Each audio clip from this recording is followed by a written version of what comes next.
good morning. What's happening? Let me just push this back and get started. Okay. Good morning, everybody. How are you doing?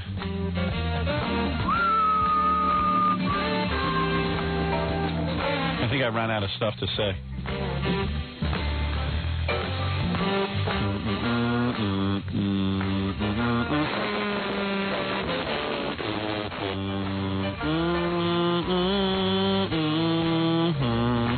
I ran out of stuff to say already. Oh, I can ask you a few questions. Yeah, I know. Oh, you read that thing in the paper? Yeah. Yeah. Welcome to my nightmare. Oh, man. All right, why don't you ask me a few questions when we get back? Okay. Let me take a commercial break because that could go for a while. We'll take a break and then we'll be talking at you. I was listening to that Spin Doctors song this morning and seeing how good they were when they were here. They were really good. And I got a cool idea for Halloween. Also, Beavis and Butthead will be by today. Mike Judge, of course, the guy who invented Beavis and Butthead. He's coming in today. He'll do the news with us as Beavis and Butthead. That should be pretty good. Good boy. Yeah, looking forward to that. I like that a lot. So, also, I was thinking of slipping into my Fart Man persona and maybe calling some embassy or something. Maybe you can help me out with this. Maybe tell me what trouble spot. And then it could be Fart Man joins Beavis and Butthead. You know what? I was surprised that Fart Man didn't show up during Haiti. He didn't show up. Got a point there. I don't think he had a point of view. He didn't care. I don't think he really wanted to help Haiti. He didn't care about Haiti. Okay. But if you see something in the news that you believe Fart Man and Beavis and Butthead should team up on, maybe that would be cool. All right. All right?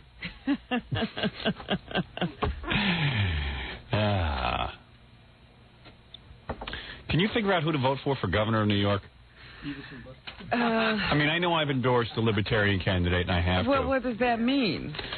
I don't know. An endorsement means sort of implies you're going to vote for that person. No, not necessarily. I just endorse them. Doesn't mean I don't even think I can vote. I don't think your endorsement means anything, to be quite frank with you. I'm not even sure I'm all registered, to be honest with you. So forget about me. You can't vote because you live on Long Island. Like Yeah, Long Island isn't part of New York. So. Of course you're registered. You haven't moved. Well, I sort of did. Oh, you sort of did. I remember that. You sort of messed up, huh? Yeah. You really are messed up. That whole governor thing sort of messed up my whole life. You can't even vote anymore. Yeah. You tried to run for governor, and now you can't vote. I took away all my own rights. So anyway, That's amazing. Yeah. So anyway. Well, I was going to ask you, I've been meaning to get into this whole governor's race thing, but when you came out and said you were endorsing the Libertarian candidate, I didn't know what to make of that. Let me just give you my brief synopsis here, okay, of the way I feel. All right, forget about the Libertarians for a second, all right, even though I've endorsed the Libertarians. The two major candidates, the thing that pisses me off about Cuomo has always bummed me out, aside from the fact that I do believe that taxes can be reduced. I don't always believe that you have to keep increasing, and I'm not. I have compassion. A point where taxes become punitive. Yeah. And they are recessionary. Yeah, exactly. Okay, so you and I agree on that.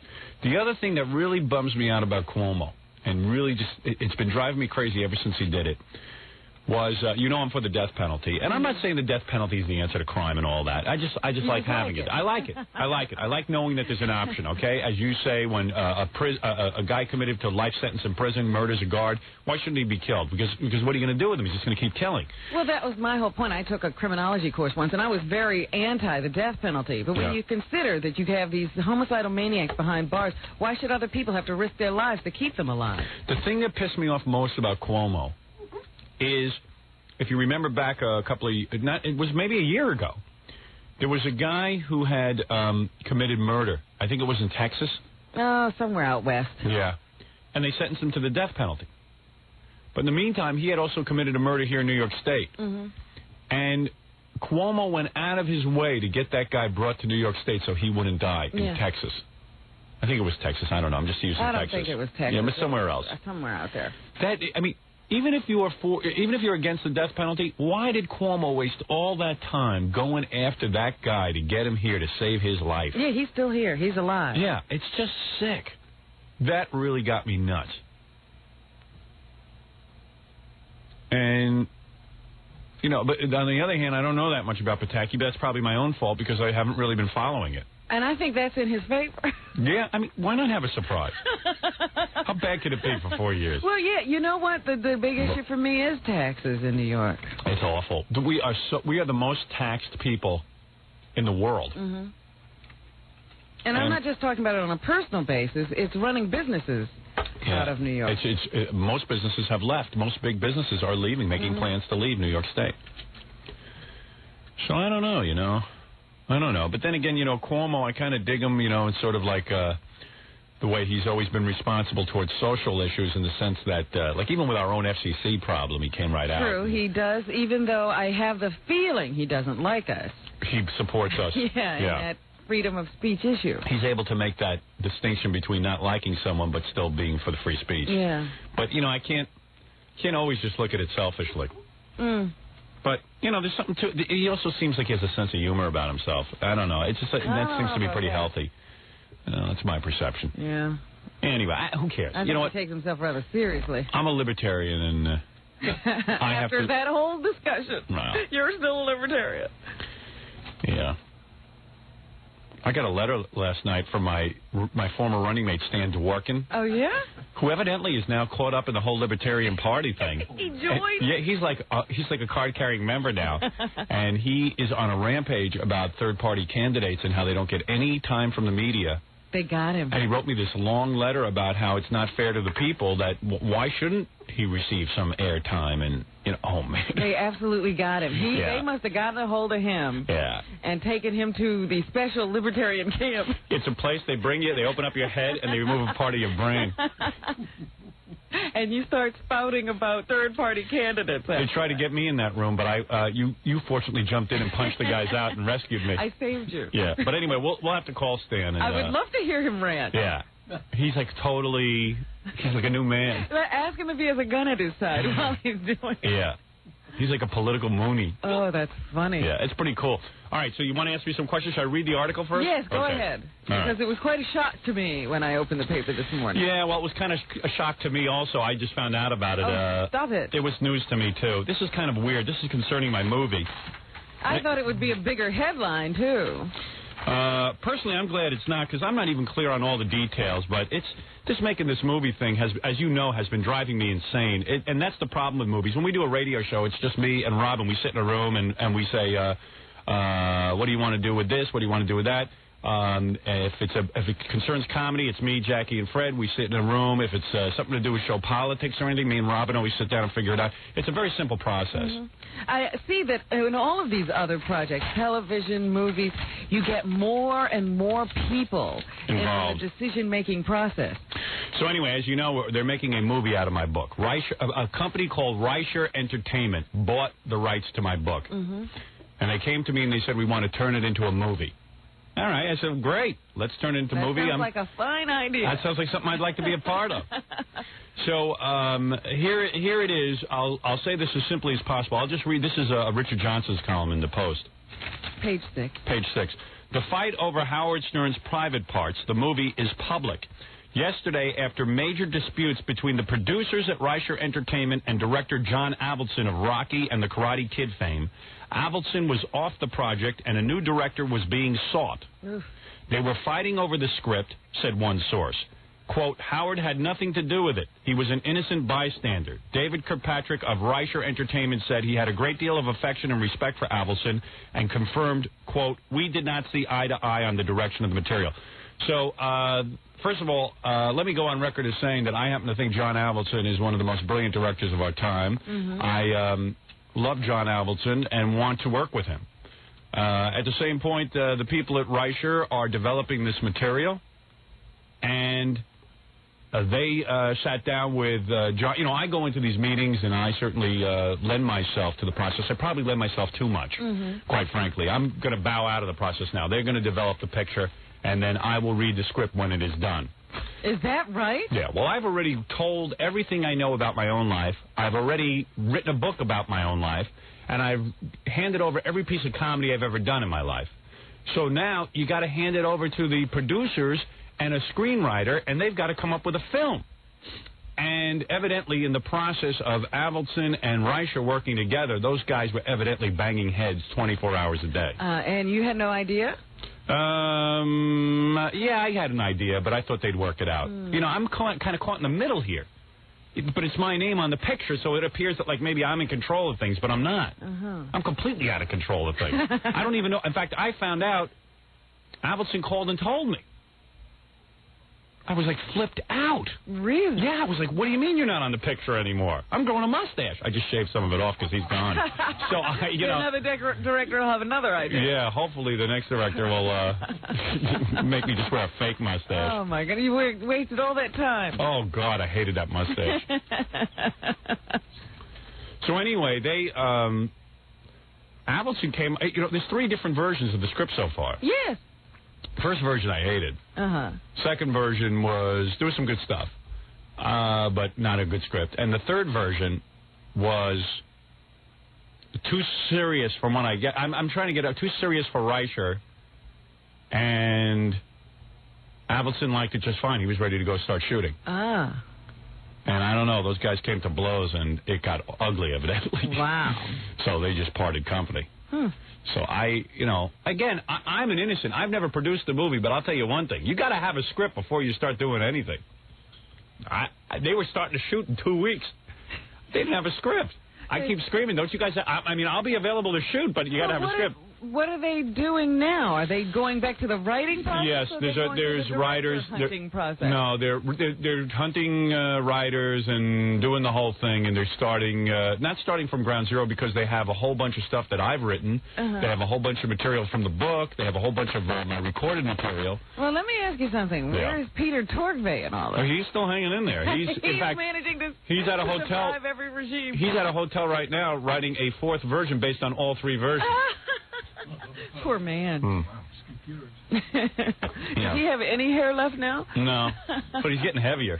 His double chin keeps growing. I keep staring at it as the process goes on. You can see it growing as the days go by.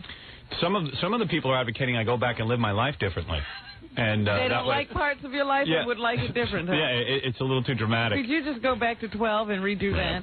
So evidently, I mean, David Kirkpatrick, the producer, tells me this is the way things are done. I can't believe it, but listen, he knows. I don't know about film. It's a bloody process. So I don't even know what's going on, other than I keep being told to grow mustaches and shave mustaches. Your facial hair. We should watch your facial hair to figure out what's going on with the movie. Exactly. But I feel kind of bad. I was really looking forward to working with Avildsen. Yeah, I know you had really become very excited, and he had put in a lot of time. Yeah, and I don't know that I won't work with him. Being out at the house and the whole thing. Yeah, I don't know that I won't end up working with him. I mean, I don't know what's going to happen. Anything could happen. Anything could happen with me, and quite frankly. Are there option times?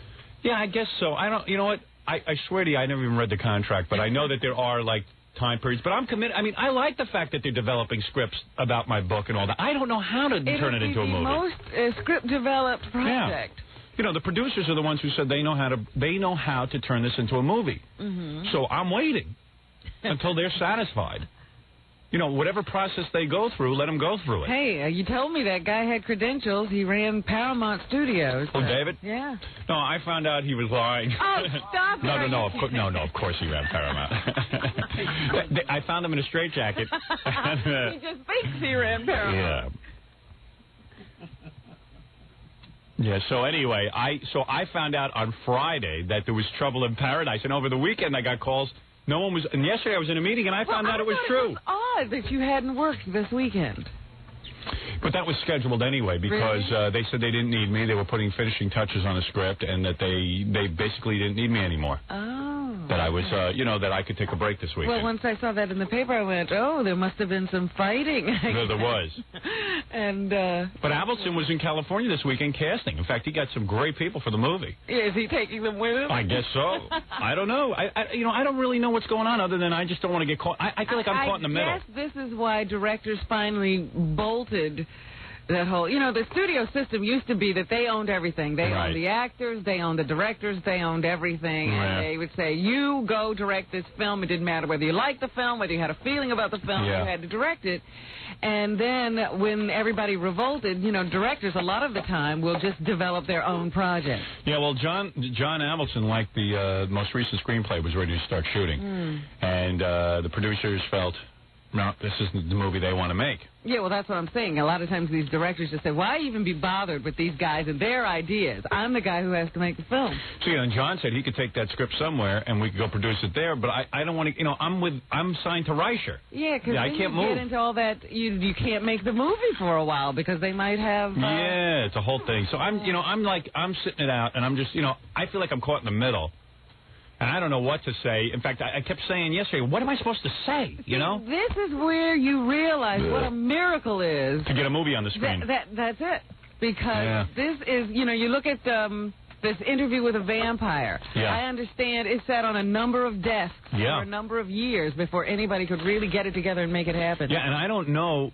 I mean, I know that Reicher is very committed to making the movie, as John was.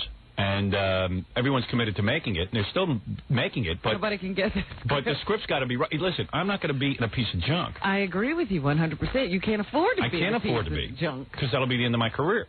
The people would be looking for that. Yeah, I mean, gunning for you. It'll be Rennie Harlan directing Ford Fairlane. You know what I mean? That was a real disaster. Yeah. Is he asked about this project? No. He is not. I am not a big fan of his. No. Thought he might be sniffing around. Yeah, I don't know. So evidently there was big arguments. Reicher wants a comedy director, and this and that. I mean, it's just a whole thing going on there. So I've been catching drips and drabs. Now let me ask you something, because now it sounds like he was making a drama. No, it was fun. I mean, listen, I thought it was funny. But there's dramatic elements to the book, as you know. Absolutely. I'm just saying that it should have some laughs. Oh, it had laughs. Oh. I don't know. Listen. It's not up to me. It's not my money. Shh, be quiet, Jackie. It's not my money being spent. You know what I mean? To develop a project, it's got to be. Yeah. I'm just wondering if Reicher doesn't want something completely the opposite. Yeah, I don't know. You know what? Why don't you call Reicher with Beavis and Butthead and ask them what they want? Right. Maybe Fart Man should take care of that problem. I don't know. Maybe. So I think they're bringing in the world's funniest director, Zacherle. Zacherle is going to direct. I don't know. So you know what I'm doing? I was getting a heart attack over all this. Yes, you were working way too hard. But do you notice that I am now a new man? Because all I am doing is I am going to sit in my chair at home. No more meetings. No more meetings. I told them I'm done with meetings. I'm done with writings. Developed a project. You now know everything about me. You have every piece of tape on me. You have everything. I have no secrets, nothing to hide. Everything I've ever done. I've looked into every nook and cranny. Warts and all is in your hands. Now go develop. I'm Howie the radio guy again. That's why I'm having such a good morning here. Look at me. I'm liberated. Liberation. That's why you were able to have sex with your wife this weekend. Oh, yeah. No problem there. No problem with that. No problem. You were off this movie. Yeah, now I'm a man of leisure.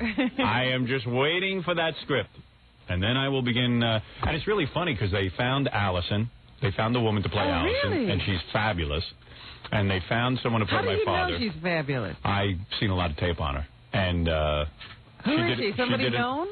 Yeah, but she did the audition. She nailed it, and in fact, we were about 2 days away from. What was she auditioning? We were going to be doing some improv stuff together. What was she auditioning with? With the other script. Okay. Yeah. In fact, I understand she read the book and put together her own little Allison speech that was supposedly mind-blowing. Wow. Yeah. It's Audrey Meadows. I didn't want to tell you. Is that right? Wow. Fabulous. To be able to work opposite Audrey Meadows. Yeah. What a lucky guy. No, it was really a really good actress, and I was very excited to work with her. And I don't know that I won't work with her. I mean, it's just all taking. You don't know where anything is. You want to know something? What it appears to me is that the whole process was handled kind of screwy. Because they keep setting up these deadlines. We got to start shooting by December 14th. We got to start shooting by December 7th. And I always thought that was kind of artificial. It was like, hey, if you don't have a script yet, how could you set up a shoot date? You Were dig? those hard and fast deadlines? Oh, yeah. Yeah, so everyone got crazy and was rushing to get to these deadlines. And I said, gee, is this the way to really develop a picture or what? So, you know what?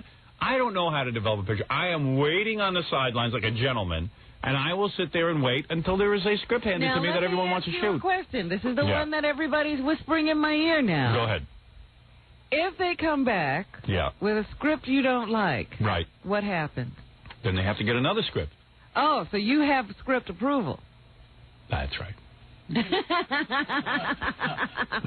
got it. What do you think? I'm going to go do a bad movie? I just wondered if you had to make a movie at a certain point, if they could say, look, this is the script we're going with, or if they were just being nice and saying, we'd like you to have something that you like. Well, listen. Reicher has to like the script. It has to be mutually agreed upon. Of course. I'm just saying, you don't have to act in anything you don't want. No.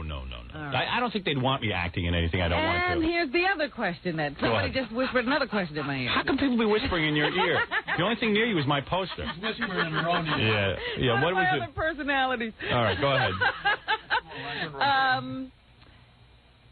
If there is a disagreement between Reicher and you on the script, they become committed to now this script and they want to make it. Right. Could they go get another actor? No. All right. So you do have... They don't want to make private parts without me. They're very reasonable people. I'm just asking questions. People are whispering to me. Well, no one's whispering to me. But the point is this. No, because first of all, it's my material. Mm-hmm. And second of all, look, I got to admit, it's the strangest thing I've ever been involved in, but they keep telling me that this is typical. It is. But I'm very concerned about anything that has my name on it, so I tend to get completely agitated and worked up over everything, and I've just got to learn to sit back a little. And I like John Avildsen a whole bunch, and I don't, and I like the guys at Reicher. I'm not... You haven't called any of your Hollywood friends to discuss this? No, please. I think they're sick of hearing from me. I'm in this alone. Oh, dear. So anyway, as it says in the paper, that I'm an innocent bystander, and it really is true. I have no idea what they're up to. But Well, I'm sorry I never got to meet John. I thought... well, you still might. At some point, I wouldn't get to say hello to the great director. I think they need... auteur. I think the Reicher is busy just developing the script, and I don't know that he couldn't even end up being the director eventually. I think they just need to sit back and develop this thing the way they want to develop it until everyone gets their script. Well, there would then no hard feelings. It's not like he won't ever take Kirkpatrick's call again. No, I don't know. I don't know if there's hard feelings. You'd have to ask them. I don't know what went on, but I heard they had... I don't know. Because it was very strict. The way the people in Page 6 put it, that the fight had gone public. Yeah. Like, who knew there was a fight? Yeah, I was shocked when I found out this week and there was a fight.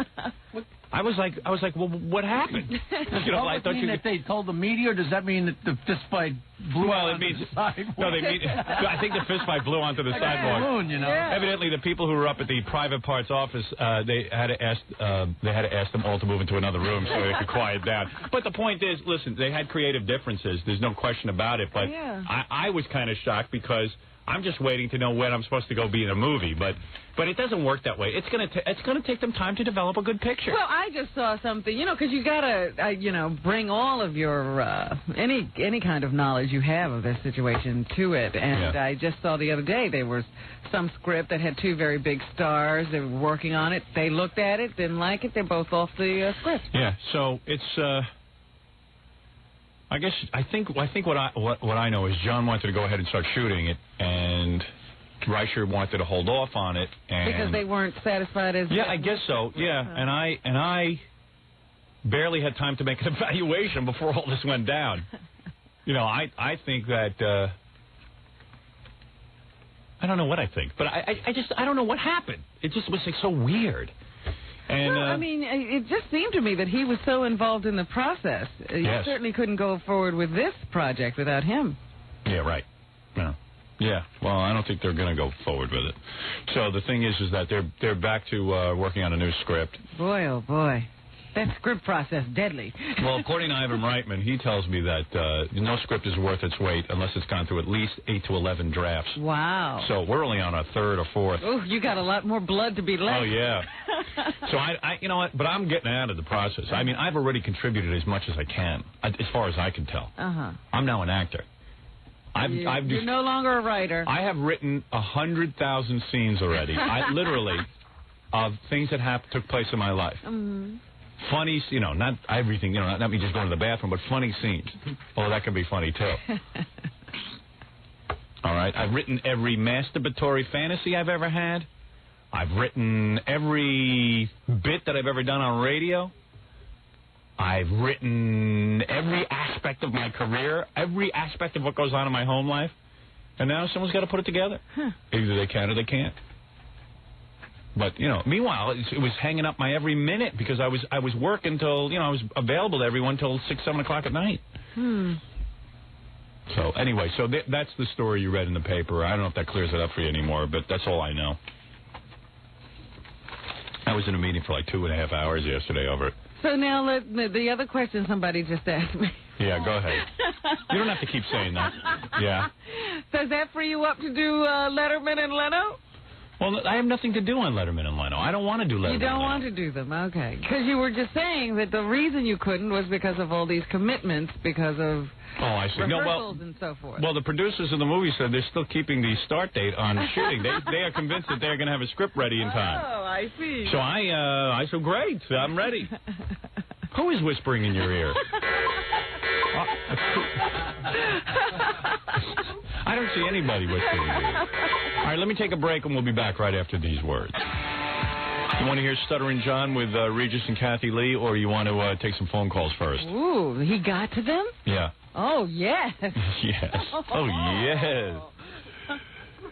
Oh, man. What were they doing? I'll get to that in a second. It's really cool last night. I'm sitting at my desk, and all I did was, that video conferencing. I got to just talk about that. The technology is unbelievable. I wish you had it. Enjoying it, huh? Wish you had it. I could call you and look at you. Well.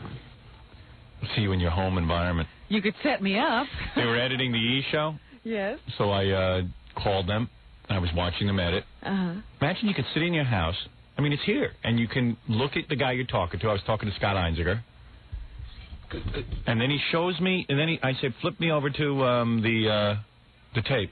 I'm watching the tape, had a couple of comments, and he made some changes. Mm-hmm. And then, it was cool. Could you actually see him, it ain't like every 6 seconds he moves, it's actually... No, you see it. It's not perfect, but it's good enough. Well, I heard in a year it's going to be on the market, and it will be perfect. Yeah, well, problem is the phone companies. You need That's a digital... what they have to do. Wasn't that cool yesterday? It worked pretty well. It worked pretty well. What are you doing? A good creative process yesterday. Yeah, it was. Yeah. I phoned him up, was looking at him on the computer. Mm-hmm. I could even tell when he was like frowning and stuff and going, I don't know. I go, what are you making me do that? You forget that, and then I farted. And I had a leg. I lifted my leg, and I was in my bathrobe, and I farted. I didn't realize that he could see me farting. You're getting way too comfortable in front of those But cameras. you forget the camera's on. Well, I have a camera on me at least 60% of the day. In here. You're becoming like John Lennon. The guys are even telling me they have to pull the camera back because I always play with myself during the show, and they don't want to get it on camera. Are you kidding me? Right? Because you guys really do that? I do it the whole show, right? You always do, yeah. I always have my hand in my lap, and I'm always fondling myself. I always thought you were kidding. No, I'm not kidding. I never lie. No, I thought that was a joke.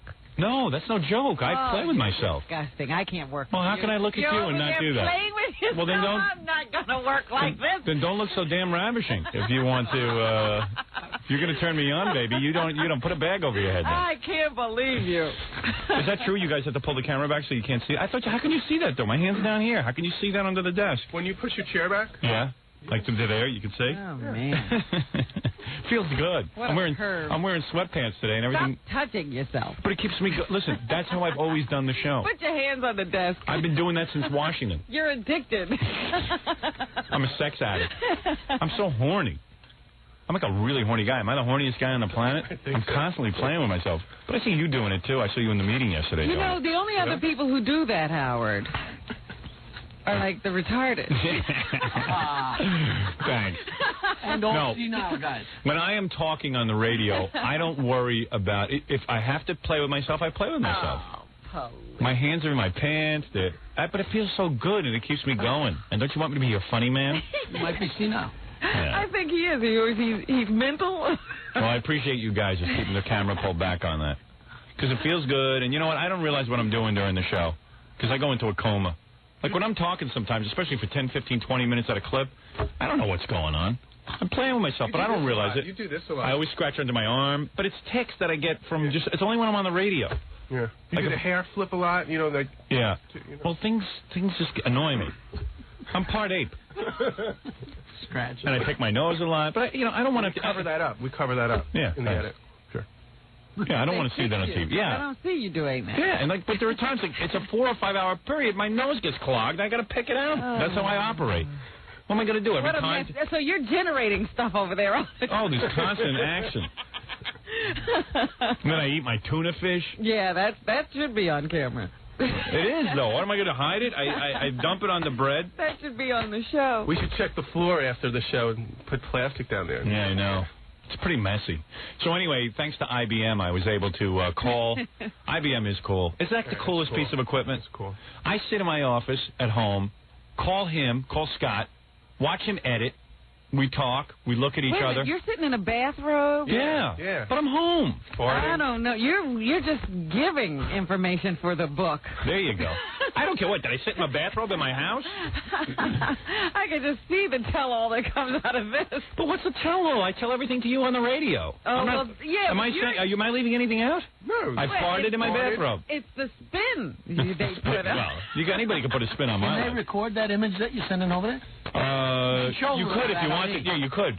Yeah? Can you do that now on your computer? Let me think for a second if I want to capture. Yeah, I could do that. You show a little of it on. Yeah, I don't really know how to do it. You know what? I haven't even had a lesson in the technology. All I can do right now is I call, dial in, and then I can see what's going on. Doesn't that take up a lot of memory, though?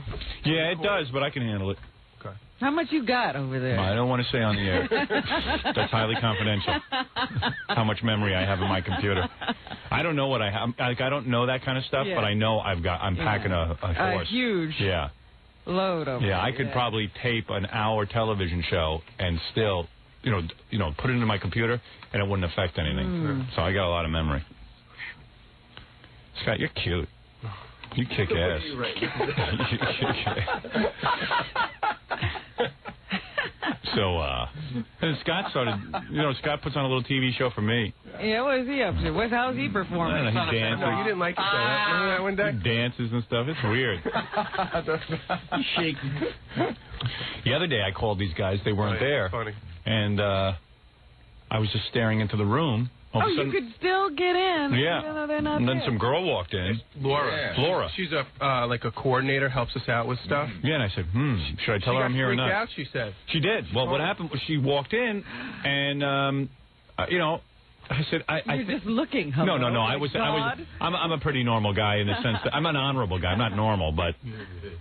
I was waiting for her fingers to start exploring or something. Yeah. But I just went, so all of a sudden... liver over there. So all of a sudden, it is, because I could just tune into somebody's place. So then you don't have the bathroom wire, do you? No. Then I pressed the button, the microphone button, I go, hello. And she went, whoop! How long You're from the time... You're going to give somebody a heart attack. From the time she walked in till the time you announced yourself, how long? 5 seconds. Oh, you weren't watching for No, I would have felt weird doing that. I didn't want to do that to her. He hasn't gotten there yet. Yeah. I kept saying, there's some way she's going to find out, so I better just come clean. But I was staring at her. It was weird. She's kind of cute. Did she step back and... Because she said she only showed me her shoulder. Yeah, she didn't want to show me her face, but she showed me her shoulder. Yeah. It was weird. And I was looking for you guys. Yeah, we left. But it's like being like God, because you're in the room. And nobody can... They don't have to know. No, because I can mute all the microphones. Sometimes he closes his camera. I do that all the time. And I can't see him. It's just black. So you're and I don't know what's going on. Yeah, and so, yesterday I was watching them. They didn't know I was watching them. You didn't know for a long time. Yeah, I don't like that. I watched you for about 5 minutes before I told you I was there. What was he doing? Nothing good. Oh. He was editing. He was working. Oh, darn. Yeah, it was boring. So I interrupted. Didn't catch him. Yeah. It was pretty cool, though. I don't know if I like that technology. You know what it reminds me of? Remember the Burns and Allen TV show when George Burns used to sit in his house and he could watch on TV everything Gracie was doing? On the show, right? Yeah. That's how he knew what was going on in his life. Yeah. You guys have way too good memories. I don't remember that show. Yeah, you've seen that show where George Burns sits in his house and he has a special TV where he can watch whatever Gracie's doing. He can watch his neighbors. He watches everything on TV. Well, he'd go up and watch the Burns and Allen TV show on TV. So he could see what was going on. In his life. He was watching the TV show. It was a cool idea. And he'd address the audience. He broke the fourth wall. And never had to repair it. So there it is. So, like, I'm sitting there, I'm watching, you know, Scott, and if I get a couple more cameras, I could watch everybody. It was cool. And I have their camera turned on automatic, so whenever I tune in, I just... So they can't close you out? No. I'm working on it. Someday I'll watch Fred at home, and then I'll be complete. No, I don't think that's ever going to happen. Imagine watching Fred in his house. We'd all come for that. Robin doesn't know I have a secret camera hidden right under her desk so I can look up her dress. Yeah. Thank goodness I never wear a dress. Right. It's smart to wear pants outfit. Pants outfit. Thank you. Can I plug the E-show tonight? Well, what are we running tonight? Bon Jovi Part 2. Oh, yeah. And they perform. It's cool. Yeah, that is good. They did a great performance, though. Yeah, it's always fun to watch them play and sing. Hey, speaking of the E-show, I had a cool idea, and then I'll get to Stuttering John. And yeah, you said you had something up your sleeve. What's that? So I had this concept, okay, that we have a Halloween party. Now, I'm coming as Scott the Engineer. Who are you coming as? I'm Fred. All right, and that's a hard one. I know, but I'm working on it. Yeah, I'm working on mine, too. So since everyone has to be in costume, like Jackie's going to be... Who are you going to be, Jackie? I'm you. Oh, that's right. And who are you, Fred? I'm Gary. Oh, you lucked out. I did. And who is Scott? Scott is me.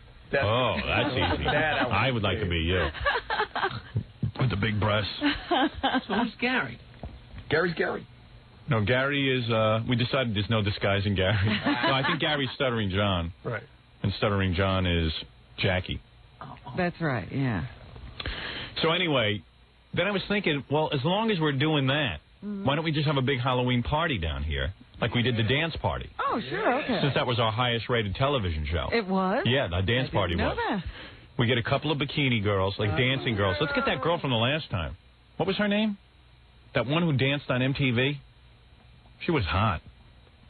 You guys forgot her already? No, I remember she was cute, but I don't remember who it was. She was kind of stuck up, but she was great to look at. Why don't we get a couple of hot girls to dance? What?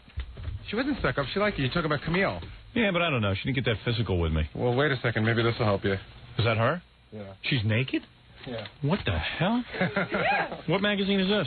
It's one of those, like Playboy, but it's not regular Playboy. It's sort of like an adjunct, like Playboy Bikini Girls of Summer or something like that. Man, I'd love to just get in a little action with that. Get this out of my face. Oh, yeah. You can put it in Jackie's face. Look at that body on her. Did she send that to you? No. Oh. One of her fans who saw her on TV sent it. I see. Oh. What do you think of that? Nice. Very cute. Yeah. Very cute. She's friendly to the statue. You're looking at the wrong Friendly to the statue. Looking at the wrong side. Yeah, I don't remember well enough to know which of these two. Is it both the same girl? No. What's the matter with you? One's blonde, one's brunette. Yeah, good work, Jackie. Boy, Jackie's eyes are gone. Jackie's like an old man. Can you tell which girl it is? Oh, please. Of course he could tell. So do you want all new girls, or should we go with her and some new girls? I remember you liked her a lot. I liked her, but yeah, you want affection. I need more action. I felt funny dancing with her. I felt like you couldn't get too physical. What about that girl? What was that girl's name? Well, I can't even remember. And then we could let 3 people in our audience judge our contest. Who has the best costume? Okay. And then we can have, like, maybe we'll invite, like, 10 listeners down who all have to dress as different members of our show, and we'll judge the listeners' costumes. What do you think? Now the best Scott, the best Jackie, the best Robin, the best Howard, you know. Are we going to mix it up? Because I really, if you just leave it to people's devices, I don't really feel like looking at 10 people dressed like me. I do. What if people showed up in the lobby and Gary picked out the best set of we could cast? Best set of choppers. Yeah. Pick the best. All right, so Gary, write down everything we need. Here's what we need. You ready? Mm-hmm. Okay. Number 1, we need a bunch of hot girls to dance. Yeah. And I don't want them in any costumes. Can you define a bunch? Like 3, like 10? 7. 30. Their costume, they're all strippers. Yeah, Yeah, but I don't want stripper. I think we. No, I mean, no. I'm saying their costume is a bikini girl. Right. Yeah, they are bikini thong girls. So any girl who wants to do that should be calling me? Is that how it's Exactly. Who wants to be on TV and be part of the big Halloween show? But be good looking. Yeah, look in the mirror and you evaluate. must have some auditions, don't you think? Hey, maybe we could have auditions. Friday would be the day. There you go. Friday would be audition day. Friday's audition day. All right, well, I got a busy week. How about tomorrow? How about today? Let's see. So we need girls. We're going to need some punch, refreshments. Punch. And we need a script for my movie. So that'll be 3 things we need. Anybody has that, come on down. Yeah, right. All right, we need the hot babes, audition on Friday. Bring your bikini or thong. Right. Or less. Right. We need judges. Now, we decided, I think you and I talked about who 2 of the judges would be. Yeah, we were thinking of King of All Blacks and Old Blackie. Big Blackie. Big Blackie. Big Black. And Raul Julia, right? Oh, no. Raul won't be able to make it. Can you imagine? I bet you Raul Julia thought he lived longer than George Burns. I know, isn't that weird? Life's not fair. George Burns lived almost twice as long as Raul. I feel bad for Raul Julia. I know. That's kind of sad. 54. He's a little young for that. Yeah. And he was a good actor. Even though he was a sucky Gomez. He wasn't that bad. You can't beat out John Astin. Yeah, somebody who's already been John Astin. John Astin just took that role. John Astin nailed it. Yeah. He owned it. He owned that role. It was the eyes. All right, so let's review. We need girls. That goes without saying. That's what got us the ratings anyway. Now, we're looking for a 3rd judge. We have King of All Blacks and Big Blackie. Do you want to make it an all-black panel, or should we mix it up? I like integration. You want Kenneth Vinny Keith Kallenbach, Fred the Elephant Boy. Fred the Elephant Boy's good. He's always good. Yeah, he's just funny. He never get tired of that voice. I wonder what he would wear for Halloween. Does he need a disguise? He has to dress like an elephant. Everyday Halloween. Hey, but seriously, for Halloween, he has to dress like an elephant. Just get a trunk. Yeah, because we're doing this for TV. Or get that bag the Elephant Man used to wear. Yeah, put a bag over it. That'll be good. Can we dress him like the Elephant Man? We got a budget on this show? All right, dress him like, let Ralph dress him like the real Elephant Man. Okay. How do I look? How do I look? The truth? Okay. And then, of course, that's the best scene when Elephant Man in the movie. You got to get that movie if you've never seen it. I'm sure most people have. Elephant Man puts on a tuxedo and asks, "How do I look?" You look beautiful. You look like an elephant in a tuxedo. Yeah, you look ridiculous. Yeah. And Big Black and King of All Blacks have to dress like cannibals with big bones in their hair and stuff. All right. All right. Tell them they have to wear that with like those little loincloths. Grass skirts. Yeah, grass skirts. It's Halloween. It's fun. Halloweeny. Now, how do you want to handle the listeners? Will we take phone calls, or should we just let the listeners come downstairs and we'll pick the 7 or 8 best? That's a cool idea. So, but you want to make sure we got a couple of Howards, a couple of Garys, a couple of Jackies. Well, maybe we ought to put out some sort of a prize that will make people want to come down. Well, you got some money? No, but I thought... Tom, is there any prize? Hey, Tom has to dress like a moron. Yeah, we haven't dressed up Tom. Yeah, Tom could dress like a moron. Well, why don't we give Tom his choice of what he could wear? Okay. We need a 1st, 2nd, and 3rd place prize for the contest. Tom, this is where you come in. Sure, we can come with the prize. Yeah, and you can kick in on a prize too. Well, it'll be a good show. You going to dress up for Halloween on the show? Like me to come in. You want to come as a pinhead? Forrest Gump. You should make Tom come in one of those like really wacky golf outfits, knickers and a hat and stuff. Yeah, what about your golfing outfit? That's too much. Yeah, he'd like that though. Hello, Bo. How about a diaper, like an incontinent man? No. I'll think of something. All right, you think of something to surprise us. I like all the right. diaper. And what else will be on the big Halloween? So we need a 1st, 2nd, and 3rd prize. Right. But listeners should already be thinking about, coming down Monday morning. How about first prize is a night with Robin? Yeah. Well, no, I'm not giving date. that away. A date, like a dinner date. I don't have time. All right. I have a suggestion. Why don't you have a prize for each? I have a suggestion. I have a suggestion. Stop it. What is it? Have a prize for the best Howard, the best Robin, the best Gary, and then. Well, that's what we just said, you moron. It's the 1st, 2nd, and 3rd prize. You have a prize for each one. Please, get out of the room. Why don't you provide the prizes, and we'll have a prize for each person? Stupid idiot! I can't even get one prize, let alone 3. Yeah, can you just go back there and do your job? Maybe we should get a prize for each costume. Now, let's see, there's 30 costumes, that's 30 prizes, that'll be $30,000. Well, I'm pretty sure I can provide an autographed paperback of Private Parts.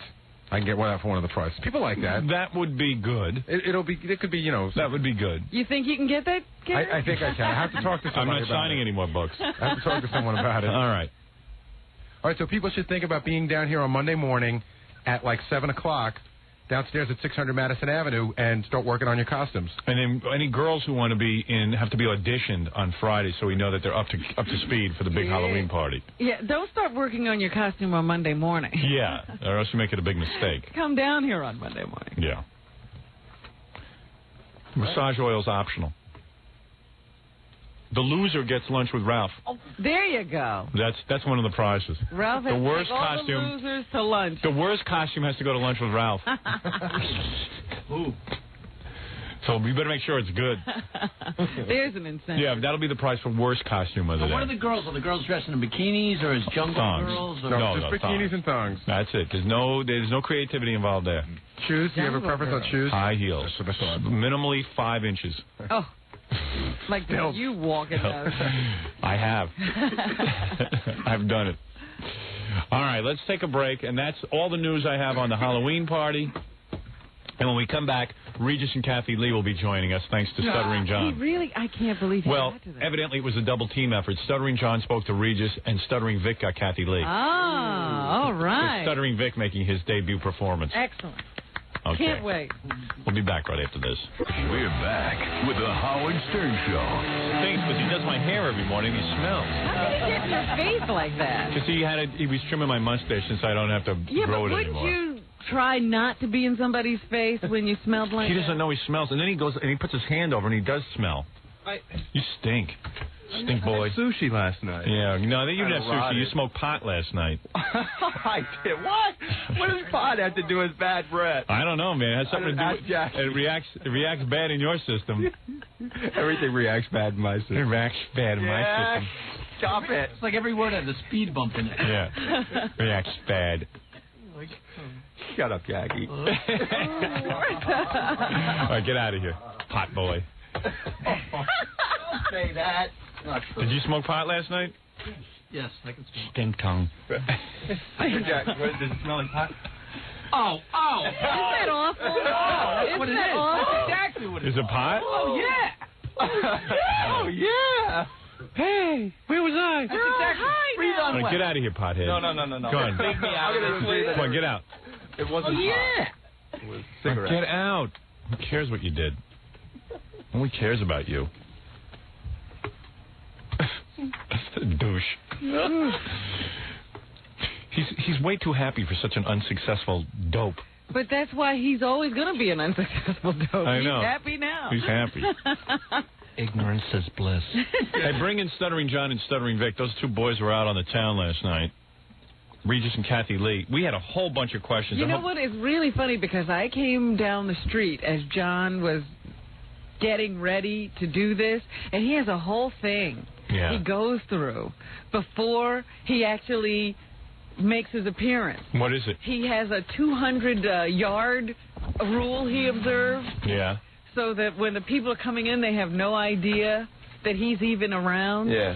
Hey, Vic, find a chair or something. I'm behind a pillar, you mean? Yeah. He has a whole thing he goes through. He's very good at what he does. Yeah. Unfortunately, what he does isn't really... There's no job description. No, nobody else could use him for I'm this. a field reporter. And Vic, where is your microphone? Come on, guys. Get with the program. I got to, tell everybody what to do. Vic, adjust that so the camera can see you. It's like, there you go, pal. Vic is going to produce a TV show. And John, he's going to produce a TV show. He can't even figure out where to put a microphone. And John, take your mic stand. No. There you. This is some system. Well, dude, I don't know what you got.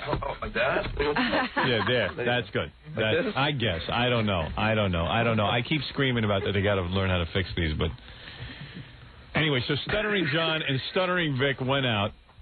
Vic's new haircut makes him look like a serial killer, don't it? He doesn't look normal. It looks like a frightened porcupine. It's like Boo Boo Bear. Yeah. So anyway, who cut your hair, dude?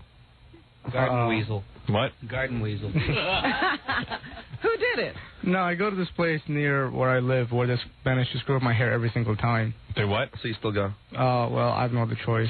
It's like I've tried. What do you mean you have no other choice? I've tried so Do many. they just cut Indian people's hair? No, it's not that. They're Hispanic and they understand English, but it's just that. Why would you go there if they keep doing that mess on your head? No, it's just that I have no idea what to do with my hair. I've tried so many different things and they all look equally horrible. No, they do. You need to go to a good stylist. You've got really weird looking hair. I mean, what they've done to you is absurd. Look at the part where the part is. I could have cut your hair like that. At the rate it grows, though, it'll be full head of hair in a week. Yeah, that's right. No wonder so many of your people buy turbans. You need a turban on that head. I'm telling you. Hey, what are you wearing Halloween? Wear a turban. Okay. Come as an Indian guy. I'm surprised no one's going as Ralph, you know? You didn't include him. No, please. A big plum on your face. No one wants to be that. All right, anyway, so what happened? You guys went down to get Regis and Kathy Lee, which is, you know, they're packed. Packed? Yeah, every television crew is out front and is like... And what are they promoting? A book they have. Isn't it a cookbook? A cookbook, yeah. A cookbook? That's what because I passed it and I saw that they have come out with a cookbook. Where's the list of questions that we had yesterday? The full list. Yeah, I don't know where they are. Oh, please. Can't you get it together? Yeah, I thought we usually have them in Gary's bin, but it wasn't there today. So I'm really surprised. You're always surprised. Yeah, well, Vic, surprised. you got to get your chance to go out full time by yourself now. He just screwed up. No, he had questions too. I don't care. It's your job to keep track of them. Maybe Vic will be able to do the job. Yeah, but I don't even care. So anyway, Regis and Kathy Lee. So let's go first. So, who went first? Me. So I'm out front, and Regis is coming into the building. All right.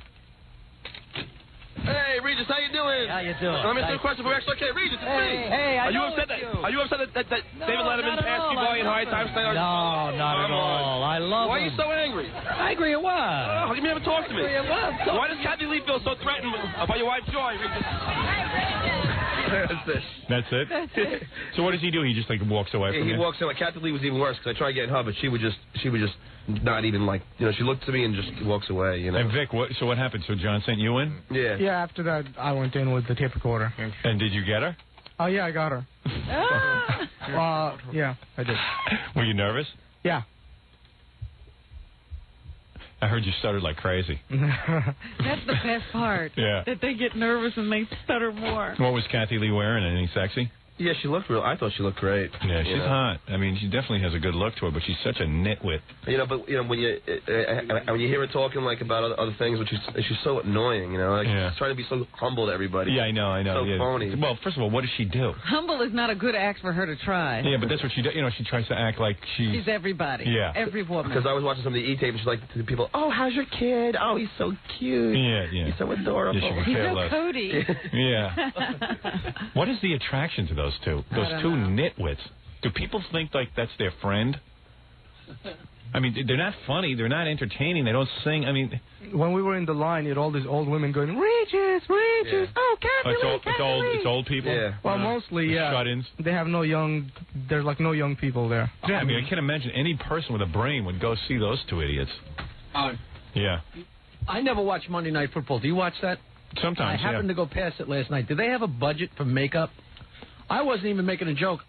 Frank Gifford looks like the Crypt Keeper. He really does. Yeah. I don't know if he had no makeup on or not. He looked 150 He is years 150 years old. But my God, I thought at least he'd be made up and look, And she's got to be. Oh. She's got to be totally staring at young guys. I mean, I don't care what you tell me. I mean, I don't know. Maybe she's totally. Frank is almost brittle at this point. Yeah, I mean, you can't even touch him. Well, someone told me when Frank Gifford wrote his book, they had a party and Kathy Lee hung pictures of Frank when he was 25 years old. Yeah, I told you because I was reporting it from the newspaper. She had the 16-year-old Frank. Yeah, and he was really cute. He looked like Luke Perry. He was an adult. Yeah, but she's not married to that guy. I said she must have that plastered to the ceiling too. She's married to the guy who has to go get a colonectomy every 4 months. His eyes look like two pee holes in the snow. Yeah. All right, so here is Stuttering Vic with Kathy Lee. See what happens. Kathy, so Public XRK Radio, tape for broadcast. Can I ask you a question? Kathy, can I ask you a question? Have you stolen Oprah's haircut? No questions now. No questions, okay?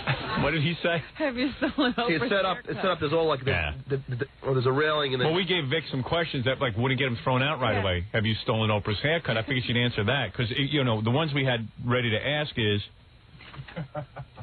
it true that Frank wouldn't let Richard? Well, what is this? These weren't the ones from yesterday. Where are the ones from yesterday, Baba Foey? Oh boy. The double team has struck again. Oh. all just nitwit. Fred, where are the questions that we had from yesterday? Thank you. Could you hand them to me? I have my own. Thank you. So hand them to me.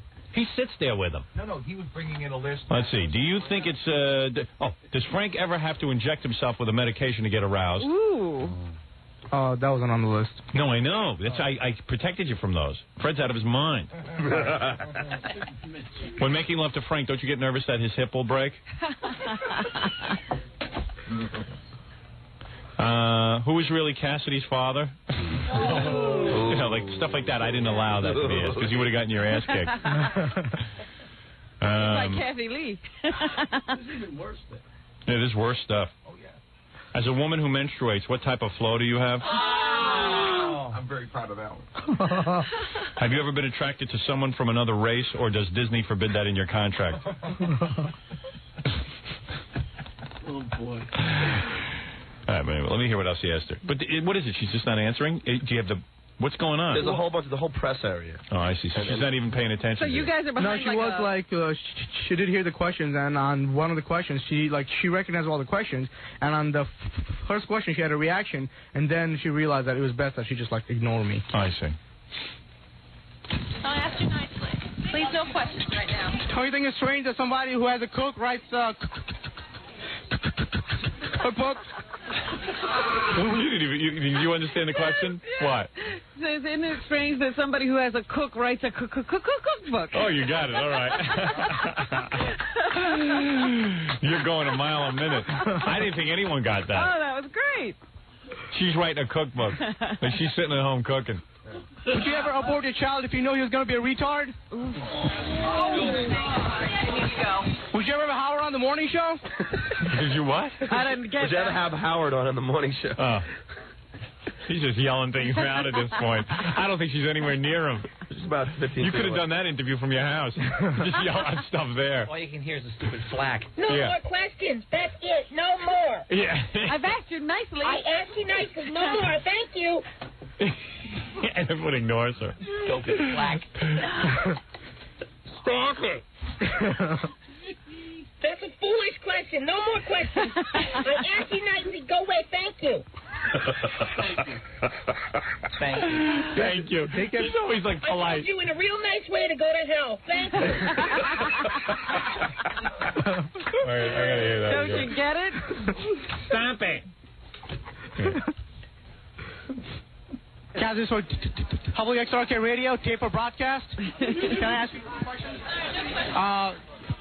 No questions. All right, no questions. And Vic just bows. It's a press conference. No questions. You invite the press and they can't ask a question. Why? Kathy, can I ask you a question? Why do you guys always have to say the name? Well, because you want to get their attention. I see. Have you stolen Oprah's haircut? No questions now. No questions, okay? No questions now, okay? No questions now, okay? One of the funny things that Vic told me was that everyone was having Kathy Lee sign the book, but not Regis. Yeah, they're all. Oh, really? Yeah, and they were just walking right past Regis, so I could have asked Regis questions. Oh, So he no was just kidding. like- That's a weird thing. It was just there, like, oh yeah, I'm here. Nice to meet everyone. No kidding. Wow. And what do you, like, You know those old bats don't want to... They love Kathy apparently Lee. not. Yeah, because they're like, think that she's one of them, and all That's so that stuff. insulting. Oh, fickle bat. Oh, that's so Oh, insulting. he must be deceiving inside. Why is he there? I remember once when I did a signing with Sebastian Bach from Skid Row. No one asked me to sign. It's the most embarrassing thing in the world. I'll ask you nicely. Please, no questions right now. Don't you think it's I asked you nicely. I asked you nicely. Please, no questions now. When? But but she never does questions. She never answers questions. So you just when. I'll ask you nicely. Please, no questions right now. Don't you think it's strange that somebody who has a cook writes a book? And he just keeps going. I know. I'm just wondering, what is she doing while he keeps yelling these questions? Have to tune into the E! Show. We had our cameras there. What else happened? That there are like so many crews there. And what do? You don't even look at her when she says, please, no questions now? Well, at first I was trying to get all the way up front, and there's like 7 or 8 flags, literally, and they're all like saying not now, and I stepped over the railing, and they made me go back. So I walked around a little, and now. And then I'm like, screw this, and I went right ahead and did it. you Indian bastard. Drop dead. Not now. Get lost, Gandhi. Sounds like a helicopter circling.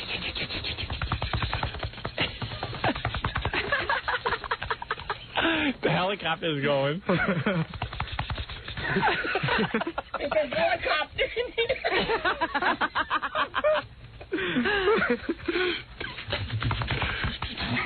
Don't you wonder how Billy learns to make all these noises in the house? A lot of in his house doing that? Where does he test them out?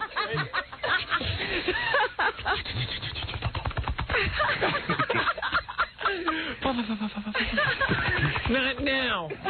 There's a helicopter in here. Everyone duck. too nicely. Bust off, you foreign piece of crap. Have a nice day. All I know is we've created a race of Frankensteins, guys who just go out like zombies and ask questions. They'll go through anything Oh, to do there's it. questions. Must get tape. Must get tape.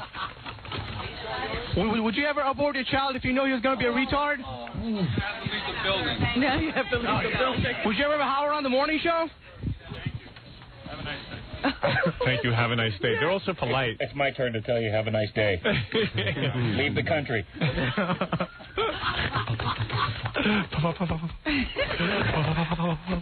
Get in your helicopter and leave. Like the evacuation of Vietnam. Your stutter is like a helicopter.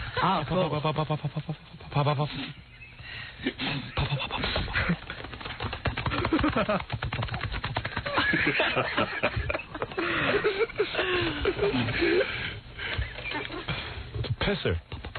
One thing I realized yesterday that I wanted to after the Hurt Reynolds interview, that John really works hard on these things, and it's you don't have to say that, please. Oh, what? I don't have to say it, but I'm saying it voluntarily. Meanwhile, you did a great job. You're going out on more of these. You look were like you funny. can do the job. I'm sick of John. You're the man. I didn't realize his stutter was that good. Wow. Or bad. Don't bum out, John. I'm just doing that to freak you out. Things have been too You quiet know what around John here today. said to me? He says, I got the whole Stuttering Vic thing figured out. I took him out. I had a couple of beers with him. He's just a person. Yeah. See, the beginning, he got me all freaked out. I wasn't able to talk to him back then. Yeah, right. You were mad at him. But he's a nice guy. Yeah. All right, well, good now. Hey, he did a good job. You got to admit. Yeah, he did great. It was great to have him to back up, right? No more interviews. Hey, you know, as long as I got John and Vic here, I got a classic Stuttering John. Stuttering John interviewed Raul Julia about, 2 years ago? Yeah, 1992. Yeah. Wow. So you want to hear it? Just because the guy dropped dead, so let's, Absolutely. I tell you though, Howard, when I was watching Vic do this, it was just kind of nice to see somebody else get treated like crap. Yeah, I know. See, you got a comrade in arms now. Let me take a break. I'll play you Raul Julia. With Stuttering John. Then I'll take some phone calls. Mike Judge is stopping by today. That's the guy who created Beavis and Butthead, does the voices. Is he still doing it? Yeah, and as a matter of fact, Fartman and Beavis and Butthead might be making a phone call together. Oh, that's great. Fartman meets Beavis and Butthead. My father loves Beavis and Butthead.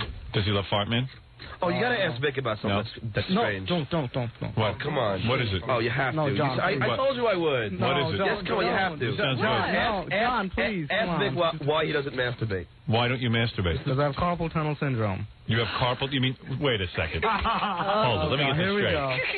go. You're a both liar. arms? No, in my it's a lot less in my left than in my right. Yeah, why don't you admit you do? Such a If liar. he couldn't, he'd learn to use his feet, Howard. Exactly. Yeah, like John's. What do you mean you have carpal tunnel syndrome? The nerves in the wrist. Can you type on a computer? Yes, he works on the computer every day. That's because I have to. I have to earn a living somehow, right? So when you get really horny, you don't do anything to yourself? No. Say, I swear to God, I don't do anything to myself. I swear, but I'm an atheist, so it doesn't matter. Say, swear to whatever you hold sacred. Your mother. All right, I swear to whatever I hold sacred. Swear on the life of your mother that you don't ever masturbate. I swear on the life of my mother that I never masturbate. Well, at least for the last year, I haven't. Oh. No, because in the last year, it got really bad, so I stopped. No wonder why you're so horny. May you be... swear on your future earnings and your future career that you will be a failure if you're lying to me. I swear on my future earnings and career that I'll be a failure if I'm lying to you. All right, now I'm going to ask you again. This is your future earnings, everything, man. You're going to be a loser if you're lying now. Or your kids will be retarded. No, he don't care about that. I'm talking about your future. will be bleak as can be if you And were you'll lying never right get now. a Why would I lie about something so I'm going to ask stupid? you something. Have you masturbated within the last year? No. Because you have carpal tunnel syndrome. Because it hurts a lot. And you can't put a brace on your arm and do it? Even if I did, it would hurt like after that anyway. The thing How is, long does it take? It takes 3 seconds. Do you have any friends? Jackie, help him out. You haven't done it in a whole year. Correct. Because you have carpal tunnel syndrome. Correct. Where do you find it? Carpal tunnel syndrome is like if you type at a typewriter every day, you develop that. After 20 years. Yeah, and you know what? People, that's a psychological thing anyway. It's the new thing. It's a psychological It's thing, not by the way. psychological. Oh, yes, it is. It hurts. You have real pain. Yes, but it's it hurts all over here. No, it's real pain, but it comes from your head, not from anything else. Well, all pain Your comes from arms your are head fine. because that's where your brain is. That's right, but it's all made up. What is it, Yeah, Basil? it's Basil. I don't know. Come here. Get away from the camera. Yeah, go ahead. I was told to come in and tell about if Vic can't masturbate, what's he doing taking pornos home from the office? Sure, why are you taking I pornos just home? watch them. And you don't do anything to yourself. Correct. Oh, boy. Oh, come on. He's lying, man. I know he is. Your future earnings are all gone. Fine. I know I'm not lying, so I have no problem He's saying not it. superstitious, Howard. That's probably what it is. We're going to dial a date. Maybe that'll help. No, I don't think anybody wants that explosion. When that happens, I don't want to be in the room. A girl in outer space, you know she was with Vic. Yeah, blasted into space. Like a shotgun hit him. Dude, if you have carpal tunnel syndrome, for the 3 seconds it would take you. Oh, please. You can use your arm. You write with a pencil every day? I wrote. Oh yeah. I mean, do you use a pen? Yeah. Are you able to write? Yeah, I can write. And you can't. And the I one can thing you write can't for- do. I can the write- one thing you can't do is a 3-second act. It doesn't take 3 seconds. All right, 5 seconds. What I used to do is to take a lot longer than that. All right, a minute. Does it take more than a minute? No, and even if I write like over a page, like every time I take a test, after like I have to stop and rest my arms. So you're not willing to. You're not even tempted just to relieve all that anxiety and pressure in you to one minute. Yeah, after a certain point, wouldn't the buildup be so great? Yeah. You wouldn't even feel the pain in your hands. It's not that great a reliever? Yeah, it's not. Like after a while, it gets boring, and the same thing again. Okay, yeah, real boring. Yeah, it's real boring. It's probably the most fun you can ever have. You know what? It was so boring it took pain to stop it. I would take a painkiller and just do it. Yeah, take a few Tylenol. Yeah. Have a glass of wine. I don't believe you, Vic. Vic, no one's buying that. All right, fine. That's up to you. Right. No one's buying it. Carpal tunnel syndrome. I've heard like secretaries who have carpal tunnel syndrome.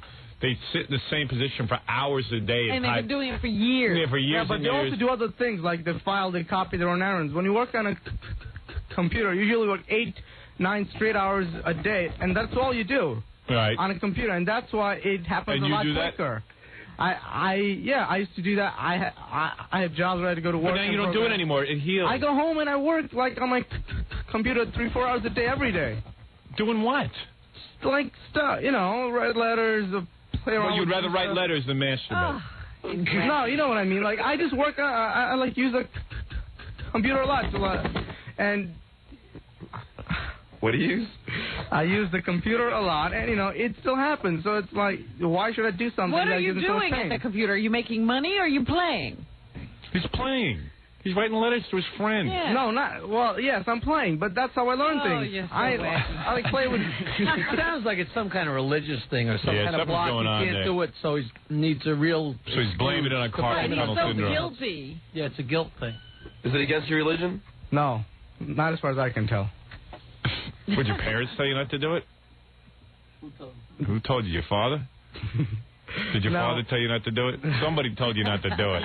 Why did you want me to talk about it? What? I didn't want you to talk about it. This came up over 4 weeks ago when I was talking to Grillo, and all of a sudden it comes out this morning, and he's like, I'm going to go in the air, I'm going to go in the air, I'm going to go in the air. I'm like, don't. My life's going to be hell after this. And you still like, I'm going to go in the air because I know you just want airtime. That's all you care about, blah, blah, blah. Oh, boy. But you do it. Hey, you still sit at the And the one thing computer. that you don't do is That's because I that. have to do those things to get by. I wouldn't be hired if I couldn't write. I mean, Right. Yeah, But come on, when you get really super horny, you don't want to relieve yourself. I want to, but I don't because it hurts, Howard. It hurts a lot. So you sit there and you look at your arm and you look at yourself. No, I just don't think about it. I don't think a guy can really help that. I mean, if you could move one pinky, you do it. Howard, don't you think he would come up with some creative ways to do it? Yeah, make love to an apple. And just grind the sheets for Christ's sake. Do something. You know what I'm saying? An apple. Make love to an apple. Not a computer. It just doesn't matter to me anymore, Howard. I just don't care. How old are you? 21. Oh, come on.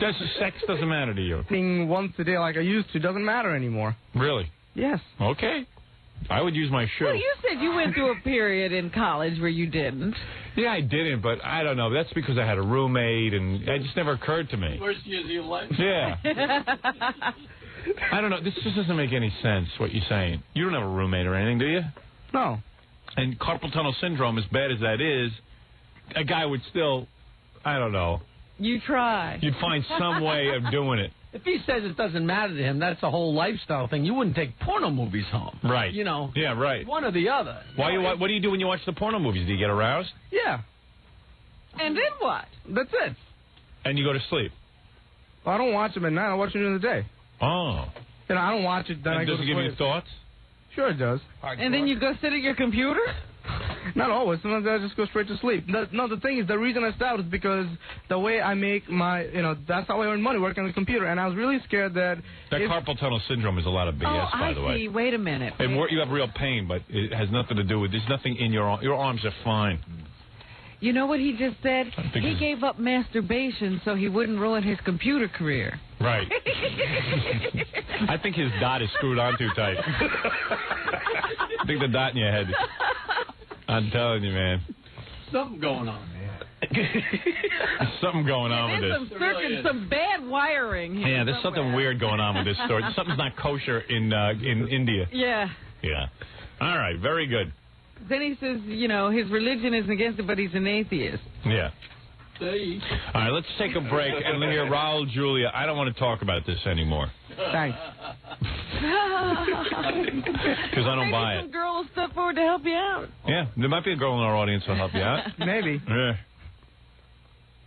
Well, that's a dangerous mission. All right, we're going to take a break, and we'll be back right after these words. Jackie New Rave Joke Page Martling, congratulations to you and all of your big successes. To order Jackie's Wild Comedy CD or cassette, it's $10 plus free shipping and handling. And the Halloweeny special, buy two, get one free. Call 1-800-323-KING Saturday night. It's a big night, November 12th. Big show at Club Benet. His livelihood. In Sayreville, New Jersey. For jokes and info, call 516-922-WINE. Remember, 516-922-WINE is not a pay service. Oh, it's not. That's a big message. That's a long message. I forgot it wasn't a pay service. A lot of information in I that. don't know what the hell that means. But Yeah, it's not a pay service. Like, who cares? I don't know. Cared less. Okay. So I'll pay a little. It's worth it. I want All right. jokes. I want jokes, damn it. It cost me a couple of cents. All right, here quickly, just because Raul Julia just died. It's always weird to hear somebody talk after they drop dead. Yeah. He's getting a state funeral in Puerto Rico. Yeah, shows you all the Puerto Rican heroes they have. All right, so here it is. John with Raul Julia. This is 2 years ago. Hi, Raul. Yeah. Hi, can I ask you a question for 92.3 K-Rock? Yes. How are you? Are you going to be auditioning for Howard Stern's the movie, The Adventures of Fart Man? The what? Howard Stern's the movie, The Adventures of Fart Man. No. Have you ever heard of Howard Stern? No. Okay. Let me ask you a question. Don't you think it's sad that Mary Wells died of cancer and Ice-T lives? Yeah, I think it's very sad. I hope they enjoy it. You're familiar with Howard Stern, right? No. No. He's big on like the radio and TV, and now he's Is it you? Is that you? No. He's auditioning people for a movie now. Well, I don't know. I don't know him. Let me just ask you, where were you when you heard Katie Lang was a lesbian? I never heard that before. No? No. Well, let me ask a question. Do you think that Johnny Carson looks like the Crypt Keeper from Tales of the Crypt? No. No, not at all? No. Okay, Raul. Okay. You're not a Jew, are you? Huh? You're not a Jew, right? I'm a human being. Okay, thanks a lot, Rule. Okay. Rule. Rule, Julia. You rule. Have any special messages for Howard Stern? I don't know him, so I hope good luck. Thanks, man. I'll see you. Oh, Raul was so happy. It really was. Rule. Rule. How do you say that? Raul? Raul? Raul? You can't say Raul. Raul, but my friend was named Raul. It was Raul. Raul. Yeah, sure. No, it was really. Raul because you can't talk. Raul. Idiot. All right, very good. Nice job, boys, and thank you. We'll be back right after these words. We'll return to the Howard Stern Show after these messages. 92.3 K-Rock. This weekend, 92.3 K-Rock and Six Flags Great Adventure celebrate Halloween weekend by presenting the Monsters of Classic Rock. All weekend long, you'll hear giant blocks from classic rock and roll's Monsters. The Stones, the Beatles, Led Zeppelin, The Who, Pink Floyd, and more. The Monsters of Classic Rock Weekend. Kicking off Friday at 3 on the Dave Herman Rock and Roll Afternoon Show from Six Flags Great Adventure. It's the final weekend of Fright Fest this coming weekend and New York's only classic rock station, 92.3 K-Rock. You know how Heineken always turns down our ideas for commercials? Yeah, what's your point? What's my point? This time I got an idea. Oh, yeah? What's your idea? Well, let's use a celebrity. Hey, good idea. A movie star. Someone who's daring. Yet sophisticated. You know, kind of manly. But sensitive. Oh, he's got to be charismatic. Yet a bit aloof. So who? Who? There is nobody. I don't know anyone. No, let's use an athlete. All right, fine. A football player. Too violent. No. How about hockey? Excuse me? Baseball. A pitcher. A pitcher. Yes. Yes. No. No. No. He's got to be a first baseman. Yeah. You know, first base, Heineken number one. First base, number one. Get it, take me out to the beer. For you. 97.1 The Eagle. Whee! We're back with the Howard Stern Show. Yeah. Here's Howard. All right, I promised a few phone calls. Why don't we do that? Oh, we got a bunch of things to get to. Hey, you're on the air. Good morning, my king. Oh, thank you. How are you this morning? The king of all media. Thank you, yes. I spoke to you last Wednesday from Boston. That name is really stuck, that king of all media Well, thing. that's what you have to do. You give yourself a name until people accept it. I see it in newspapers sometimes. They say Howard Stern, the king of all media. Sometimes I've gone onto the bandwagon. I'm putting it in my book. Yes, I'm a firm believer. I don't mind. And don't say the self-proclaimed king of all media. Well, I have to take that line out then. You have many take that loyal out. subjects. And why would you do that to me? Why? Well, I'm not self-proclaimed. I am the king of all media. Well, Think about I say it. I make an argument that you really are. Can you name another performer? I'm going to toot my own horn because my horn hasn't been tooted in the last 10 minutes. No, but that's what I'm doing. I say he really is. Yeah, I mean, oh, thank you. I must tell you that I have to toot my own horn because everyone in show business treats me like a joke. Well, they're too busy tooting their own. Right. But, all right, who is the biggest star in your mind in the world today? Biggest star in the world? Howard Stern. No, well, I'm asking Ron. They don't know him in Tokyo. Who do they think is the biggest star in the world? I would say it would either have to be Arnold Schwarzenegger. Mm-hmm. Or Jackie Marlowe? Yeah. Be a toss-up between those two. Although in Robin's world, it's Ralph. So Arnold Schwarzenegger. Personal favorite, yes. Arnold Schwarzenegger has never written a hit book. No. Arnold Schwarzenegger has never done a radio show on a daily basis and consistently been number one in every market. No. Arnold Schwarzenegger has never done a pay-per-view special where he grossed $30 million in one night. Certainly hasn't. They're carrying on about Quentin Tarantino. He made a movie called Pulp Fiction. I don't even think the guy's grossed 15, 16 million yet with this film. Oh, yes, he has. He hasn't hit 30. He hasn't hit 30 yet. And how long has that film been out now? 2 weeks. In 2 weeks, he hasn't made $30 million. Just to give you an idea. Shut up, everybody. All right, look. So, I don't know. That was tooting your horn. Thank you for the call. Highness. Who? I have a question for you. Yeah. I spoke to you last Wednesday from Boston. Yes, what's the question? Oh, I got someone on the phone. I got to go. Howard. Pulp Fiction has made $21 million. All right, $21 million in 2 weeks. There you go. Big star. Sir, ask the question. All right, thank you. Mr. Chief Asano ever speak to you about cutting up the show in Boston? Yeah, we've had words. Leave me alone with that, huh? Give me a break. I'm trying to have a morning. On the phone is Heidi. Heidi who? Heidi Ho. No, Heidi is the woman we've been waiting to talk to. We have? Yes. Oh, she's the woman who used to go with Ray Liotta. Heidi, is that you? Heidi. Yeah. That's not Heidi. Yes, it is. This is. Is that Heidi? Yeah.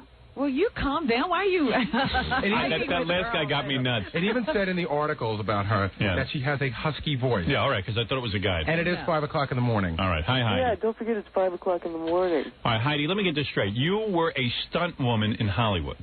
Well, actually, I did a lot of things, but at the time that I was hurt, I was doing the stunt. All right, and she's a real piece of ass. Mm-hmm. I mean, she sent me some swimsuit pictures of her. She's a knockout, all right? Okay. Picture, who does she look like? Yeah, well, swimsuit. you were naked, You were weren't topless. Yeah. Yeah. She's 6 feet tall, long legs, blonde hair? No. No. Black. Dark. Hard to tell from the facts. Brown. And she looks like, who do you think she looks like? This isn't Heidi. I can't believe you. Hey, you know what it said in the article? It said that she used to looks like Connie Selica. Huh?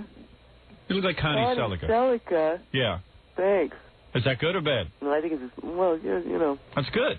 It is. Yeah, okay. She looks like that, okay? Mm-hmm. So anyway, she's like driving a car in some movie. No, I was a passenger. Oh, you were the passenger? Yeah. What were you, like a stunt double? Yeah, actually I was. Farrah Fawcett stunt double. Farrah Fawcett stunt double. Exactly. So you know she's good looking. In Cannonball 2 or something. Yeah. Oh, no. No, one. Oh. They made a sequel to this one. All right, so anyway, so she's the stunt woman. Listen to this. She's in the car. Make a long story short, I don't know, they have some kind of accident with the car? Yeah, big accident. Like 60 mile an hour head on. 60 mile an hour head on. What do? You go through the glass? Well, actually, because I don't remember, but I was actually turned around facing outside the back of the window.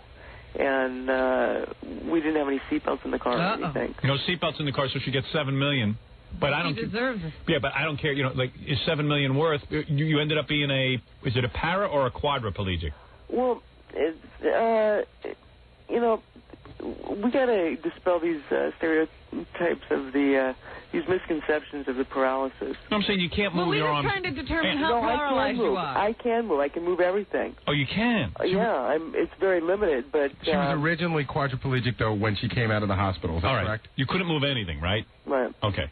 So... Yeah, and I couldn't feel anything. Right. So you couldn't even have, like... No reflexes, nothing. All right, so listen to this. So imagine... Now, when do you meet Ray Liotta? Now, she comes out of the hospital, so to give you an idea how good-looking she is, how do you meet Ray Liotta? Ray Liotta, the actor who's been in, what's he been in? Oh, Something Wild, Goodfellas. Yeah, Goodfellas, that guy. Karina. When do you meet him?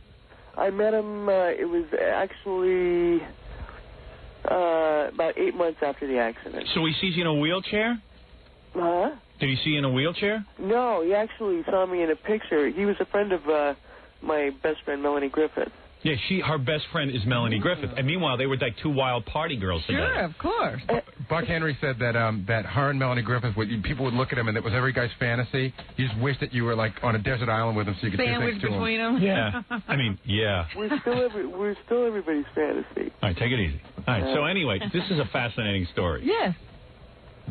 So, you meet Ray Liotta where? He actually came to my house. Now, why did he come to your house? He came into town to from New York to get into his career with films, and he gave me a call. And wait a second. So he was not even famous He was staying yet. at Melanie's.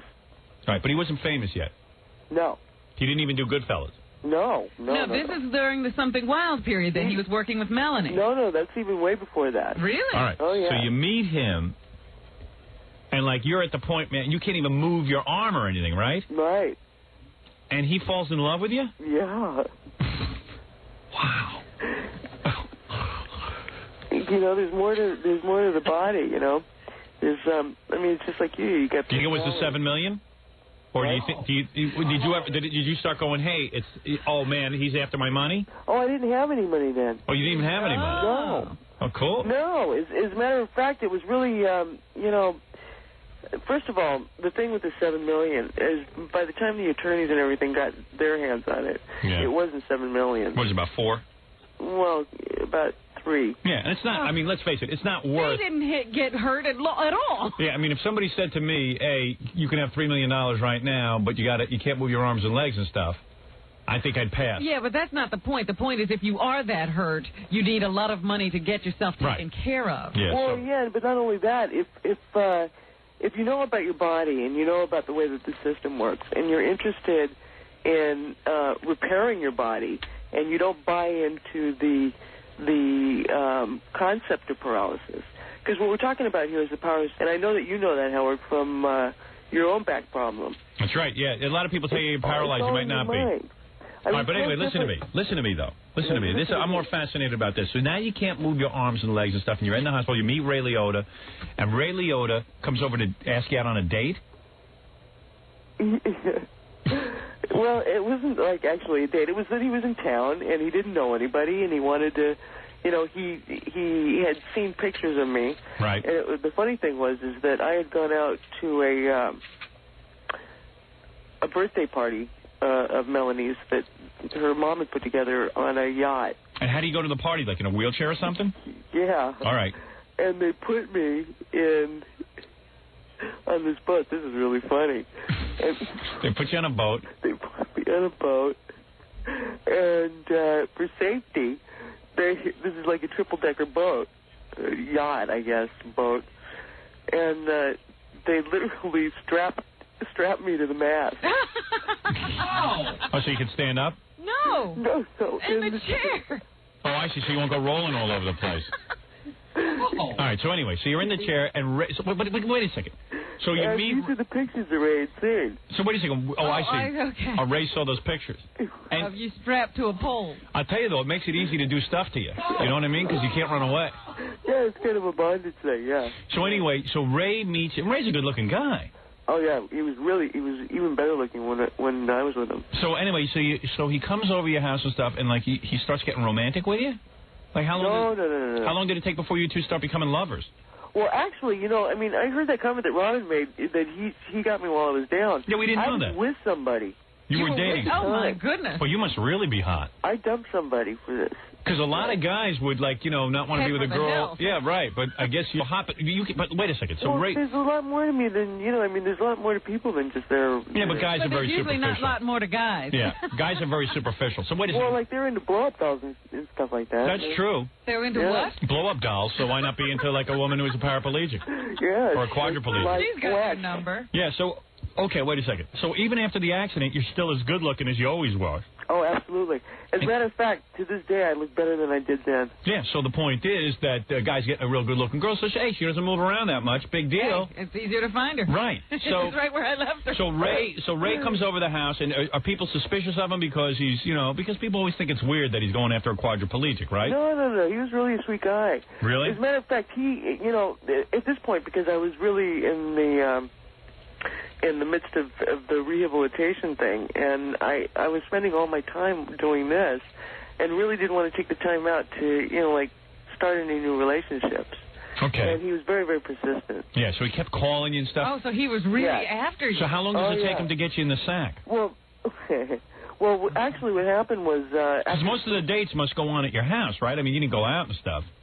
No, as a matter of fact, he was the first one that ever took me out. So like, what would he do? After this accident. He would wheel you around and stuff? He took me to my first movie, yeah. Oh, no kidding. Yeah. He was really into that. He swept me off my feet like Scarlett O'Hara and would take me around. Boy.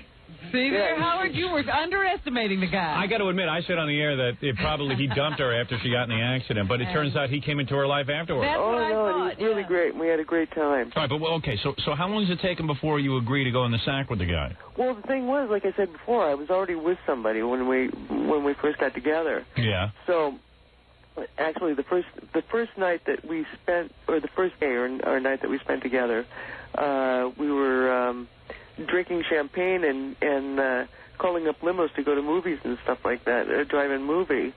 And I had actually I'd forgotten all about the guy that I was with. Can you imagine how many girls who can walk are walking around saying they can't get Ray Liotta? Right, yeah. And look at Heidi. She lays in a bed and gets them. This is it. I mean, you must have a special charm, my darling. Darling.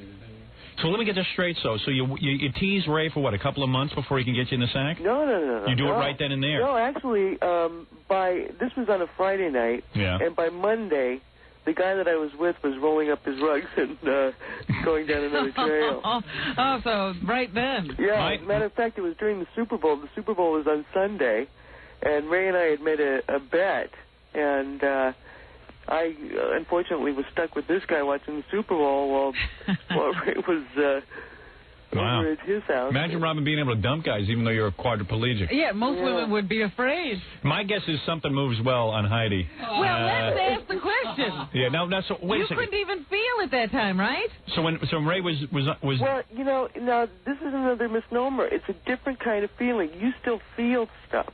It's like your body. It's haywire. Your body suffers a trauma and it goes into shock. Right. And what it feels like is much like the electric bolt that's going up in the Frankenstein movie. Yeah. When they're recharging them. Yeah. And you feel that stuff going all over your body, and so you can feel that your system is out of whack. Right. And so because the doctors don't have any idea of how to fix it, and they don't want to take the time to allow your body to heal and to come out of shock, because unfortunately it's not cost effective for them. Yeah.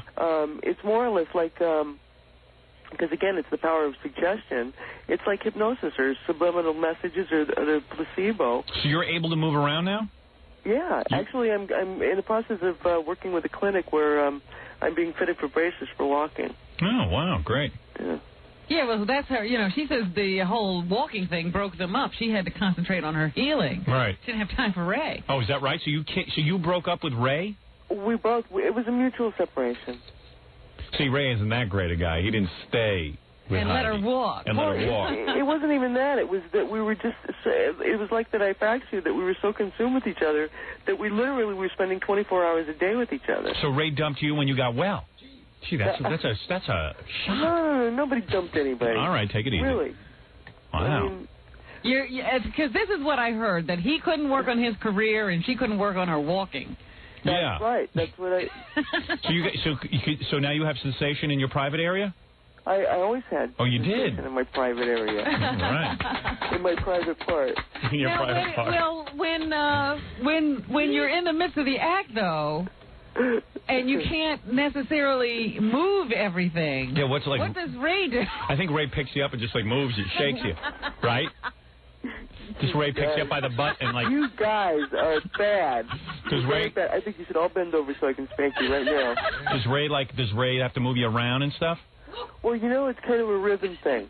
Yeah. You have video of this? Oh yeah. You do? Yeah. You want to see it? Yeah. Yeah. Yeah, baby. Come on. Sick. Come on. You know you love it. Did he put you in funny positions? Yeah, like. Yeah, we were hanging from the rafters. You give me that tape, we'll pay well. Oh, you will. Oh, I think this could get more than the O.J. tape, the O.J. wedding tape. This is more valuable. You don't mean that. You actually talk about that all the time, and you don't really mean that. No, I don't mean anything. You've got gold at home. What would you want to even bother with that for? We'll do the E-show. Right from that tape. Oh, the E-show. Yeah, right. Ray would love that. So wait a second. So you're still in touch with Ray? No, not at this time. He's working too hard. Yeah. He's, as a matter of fact, I think he might be in Thailand working on a movie. Yeah. He's doing well. Thailand. So that's in the location, Howard. He's not doing a Thailand movie. I thought it was a movie in Thailand. No. So, all right, so let's recap. The point you're making is... Recapping? Yeah. The point you're making is that you met Ray after your accident when you were totally quad. And dumped another guy. Ray climbs on top of you the first date almost, and you give him the ride of his life so that he hangs around forever. No. It wasn't that fast. Oh, it wasn't? It was that we dated for a while. And then what happened? He started making out with you? Well, we were kissing way before that. And all you were able to do is move your head, right? Well, no, I had shoulder movement. Oh, you did? So you just moved your head and your shoulders, and you still got him. Hey, now what about is Ray now, supposedly Ray is dating Siamese twins with Down syndrome? Oh, you are bad. He's trying all the afflictions. He's trying everything. He's a wild man. So he was a good guy, huh? So he's not only was a good guy, he's a great guy. You know what precipitated this? I got a letter from a woman who can move her whole body, and she wanted Ray. She wanted Ray Liotta. I know, and that girl has got a prayer, I'll tell you.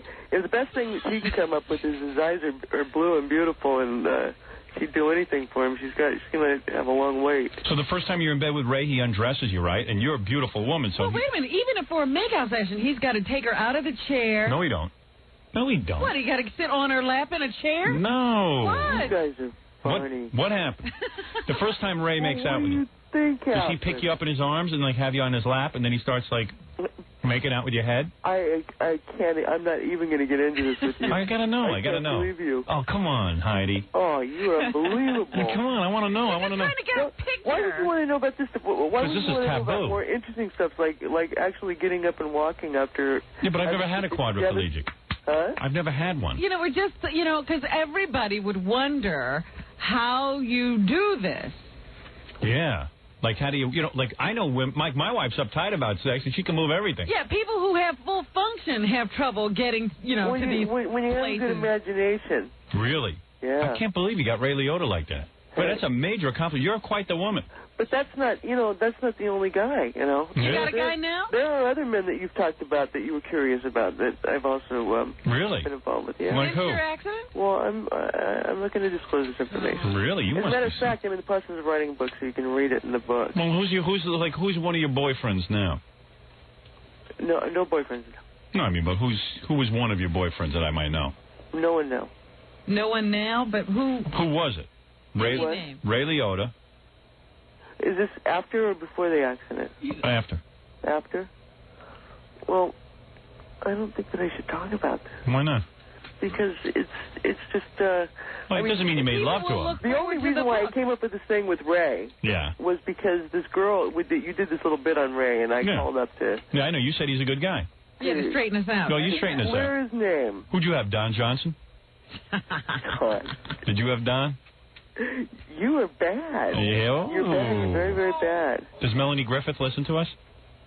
I'm not sure. She's really busy with her kids and everything like that. I'm not sure. Are you still friends? Oh, yeah, we're great friends.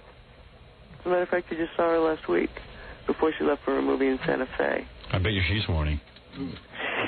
She's great. Well, I bet. She's great. She's got a great body. And I hear you guys joking about her and everything like that. She got a baby voice, but she got those big breast implants. Oh, she's adorable. Yeah. I'll tell you something. Melanie had the best breasts that ever walked the planet. Well, tell me about it. That's a standing ovation. That's it. And Don Johnson's a load of fun, huh? When he takes a few pops. I gave it all up for rehab. There's no breast in rehab. All right, take it easy, Don. All right. So then you get Ray, and then finally, after a couple of weeks, Ray decides to take you to bed. And what's that like? Does he undress you? It was great. I have two words. Yeah. Ravaging animal. Does he undress you? Does he undress me? Yeah. It must be kind of fun. It's almost like... Well, how she can't undress herself. Yeah. Robin, you're so smart. It must be like having your own Barbie doll. You can put her in different outfits and That's what stuff. I'm saying. He could probably do anything, like put her legs in straight places. That's not bad. That's fun. So funny. That's the way guys think. That's funny. I'd like to dress you up. I'll say, hey, I'm putting you in this nightgown. Yeah, you and go to the closet. You go, I don't want to wear a nightgown. You have nothing to say about it. You're wearing it. It's going on you. You'd like to dress me up. I'd love to see the outfit you put me in. Oh, hot pants.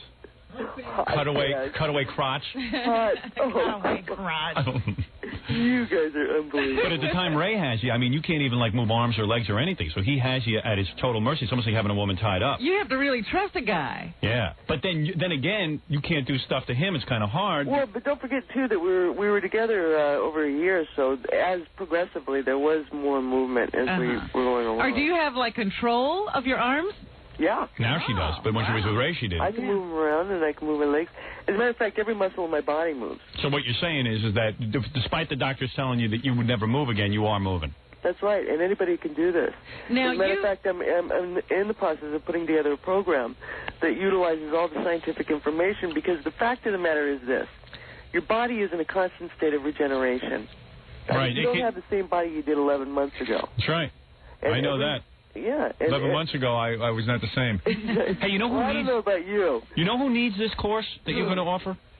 My wife, because she does not move in the bed. She just dress her or undress her. No, she won't. That's the worst part. At least if she'd lay there and let me dress her, that would be cool.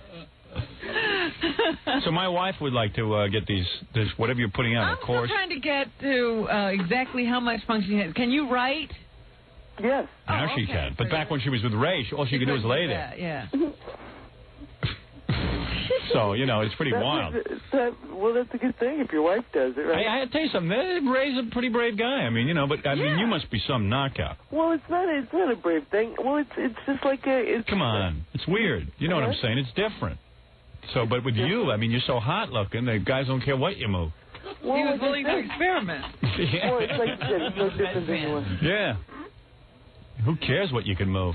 As long as you're there with me. Was it like Coming Home? Remember that movie with John Voight and Jane Fonda? When the first time they made love? What happened? And she was saying, what can you feel? And she was rubbing all over his body to see where his feeling was. Yeah, but I think when it happens to a guy, it's different because they got to, they got to function. Right. Yeah. Girls don't have to function. That's my wife. Sometimes she lays there. She don't let anything happen. A woman can just lay there and be passive. About her and her cat.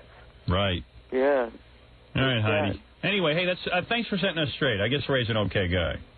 He is. He's a great guy, and I just hope that we finally dispelled this myth. I think you fixed it today. I don't know what myth we even were after, but well, you were saying that it was before the accident, and he left her. Yeah. Hey, you know what I'm going to replay next after we hang up on Heidi? I'm going to replay the guy who called up and yelled at me for talking about this subject, and then when Bruce Willis called in, and he didn't know what was going on. Talking about what subject? Bruce was somebody that I was in while he was in his moonlighting. You were with him? Well, I wasn't with him, but we were good friends. Who else did you have sex with? Hey. Tell me. Stop that. Before you I told you it's going to be in a book. As a matter before of your fact, car accident, who were your boyfriends? Name two. I can't say that. You can name the boyfriends. No, I can't. Why?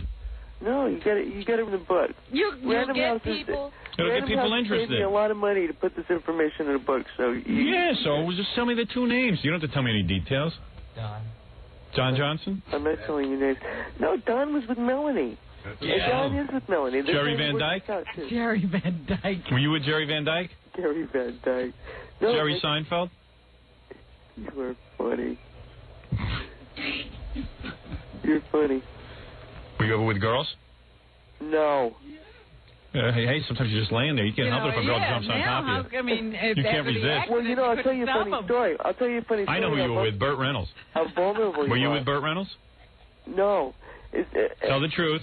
Burt. Heidi. Did you get my Burt dirt that I gave you? Were you with Gary Shandling? Yeah, Gary. Were you with Ed Beck? No, but I'll tell you that one time during Malibu fires time ago, we all had to be evacuated down to this restaurant that's popular down here in Malibu, and Dennis Wilson.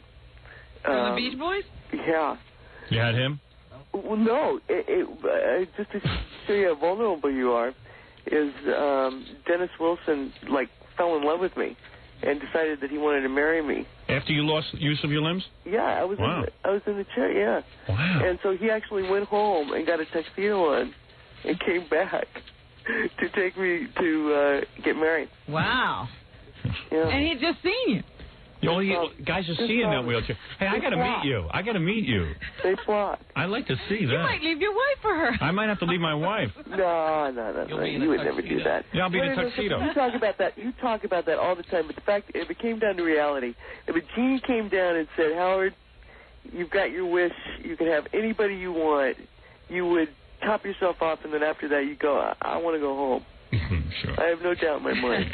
You know me real well. When you got butter in the refrigerator, you don't want to go buy margarine. There you go, baby. All right, you keep deluding yourself. All right, listen. Yeah, right. Yeah, all right.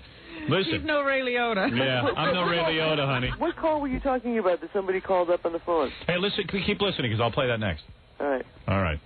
Thanks for calling. All right, Heidi. And I'll tell you, if anybody else... That's Heidi Von Beltz. If anybody else wants to hear any more information about getting up that's out there, they can write me in Malibu. All right, how do we write you? Box 1145. In Malibu, California. What's your box again? 1145. 1145? Yeah. Malibu? Yeah, and I'm putting together a lot of scientific information because in the last 15 years they've just discovered that that your cells are actually intelligent and that Not Jackie Marlowe's. Yeah, it depends on the cell. Depending on the frame of mind that you're in, this is a thing that affects your whole system. I hear you. Real cool. All I know is I just would like to know what went on in bed between her and Ray. Well, I'll tell you what. It's going to be in the book. You're going to put it all in the when book? the book comes out, I promise you I'll come in and I'll give you all the dirt. Looking forward to meeting you, my darling. All right, sweetheart. You're a special woman. All right, thank you. Thank you. Bye-bye. Well, that's one babe I've been trying to get in touch with for about 2 weeks now. Yeah, I'm glad we finally got to talk to her. Yeah. She must have some snap and gyro if guys are running after her in a That's wheelchair. what I want to know. Did it still snap? I don't know. Everything seemed paralyzed to me. Hold on. I'll take a break. You just lay there, but, something's got to move. I'll take a break and we'll be right back. All right. All right. The Eagle. Oh, come on. We're back with the Howard Stern Show. See, could you tell him how to produce these things? It's got a musical build-up. It takes 4 hours to get to We're Back to the Howard Stern Show. We're back to the Howard... Just say, we're back at the Howard Stern Show, and have it come on right with the music.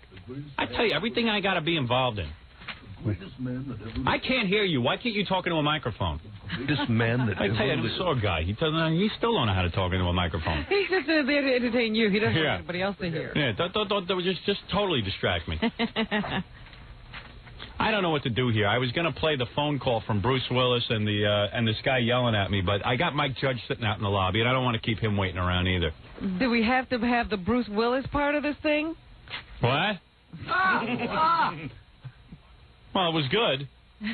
I don't know. I'm just sitting through the commercials waiting to get on again. Because Tom's so greedy, he's got to make $10 million an hour.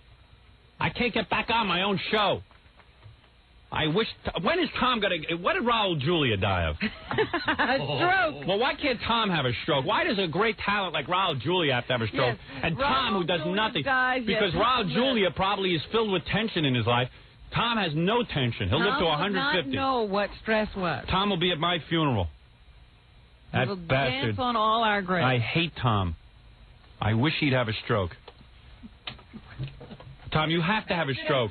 Have a stroke. What have I done? You know what you did today, pal. I know everything you do. What You know. have I- What do you think set me off today? Forget the commercials. You better leave the room. You know what you did today.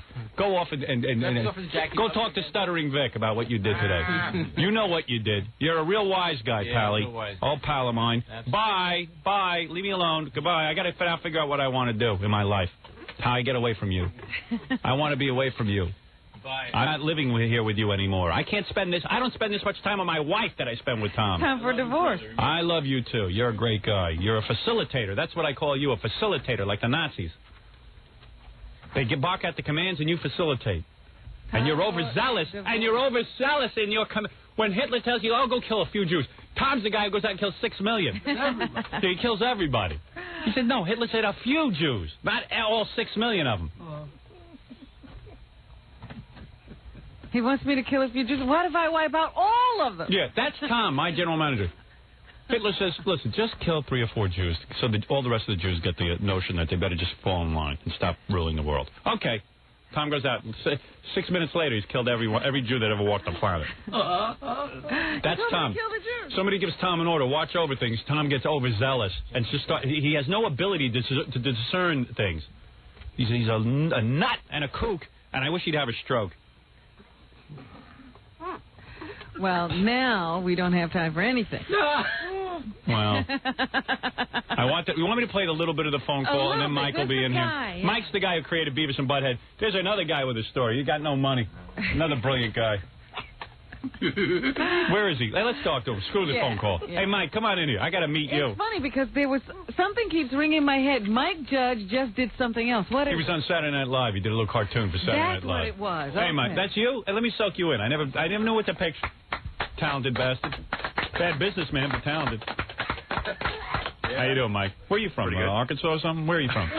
Where'd you grow up? Originally Albuquerque, New Mexico. Is that right? Yeah, I figured you were like some rube who MTV saw step off the boat. He came to town. They fleeced him. Didn't you read? Like, you're a really knowledgeable guy. I mean, didn't you read like magazines? You're not supposed to sign away all the rights to all your cartoons and everything. I read the wrong magazines. Well, I was I was living in Richardson, Texas. So like when I'd send them stuff, it'd say from Richardson, Texas. So I think it was like, oh yeah, hey, we got a rube here. Live one. We got a guy, real talented, real rube.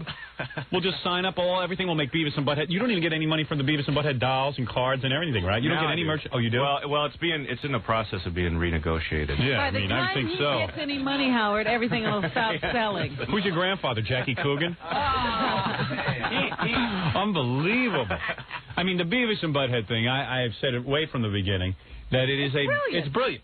Well, thank you. And you can't, Mike can't come up with something brilliant every 3 weeks. Yeah, how many more of these do we have in us? This might be all you have in you, right? Yeah, it could be. I mean, seriously, you don't know. Yeah. I mean, Beavis and Butthead it's like the Beatles. They come up with something great. But don't mean they're going to come up with something else. That's great. Hey, the Your wings, cartoon is what you have. Yeah, this is you. So what happened when you developed it? You figured, hey, no one's going to pay attention to this stupid cartoon, so I might as well just let MTV run it for free and sign away. This is another one of my dumb ideas. I mean, I had actually animated the first Beavis and Butthead cartoon, which was Frog Baseball, and so they actually had animation. I saw that one. MTV sent it over to me. I can't believe they're going to show this. Yeah, I couldn't believe it either. Yeah, I was shocked. I was amazed. That's why he just figured I'll sign away everything. This is going nowhere. Yeah, these guys are retards, and no one else is going to air this stuff. Yeah, I didn't know it was going to be a show when they first. I mean, I thought it was going to be like. Well, originally they were talking about having. I thought it was just going to be like little IDs, those stations. Yeah, right. Yeah, like little cartoon things. Thought, get some money and move on in life. Maybe become a Disney animator or something. In fact, he thought they were stupid for taking it. That's probably what he thought. But what's weird is they sent over the Frog Baseball one, and I go, well, it's these two little kids taking a frog and beating it to death with a baseball bat. Right, they're playing baseball with a frog. I said, this is real good, but they're never going to air this because MTV's so conservative. As we saw, they buckled under because Beavis and Butthead started playing with matches. Yeah, they started being into fire, which every dweeb is into.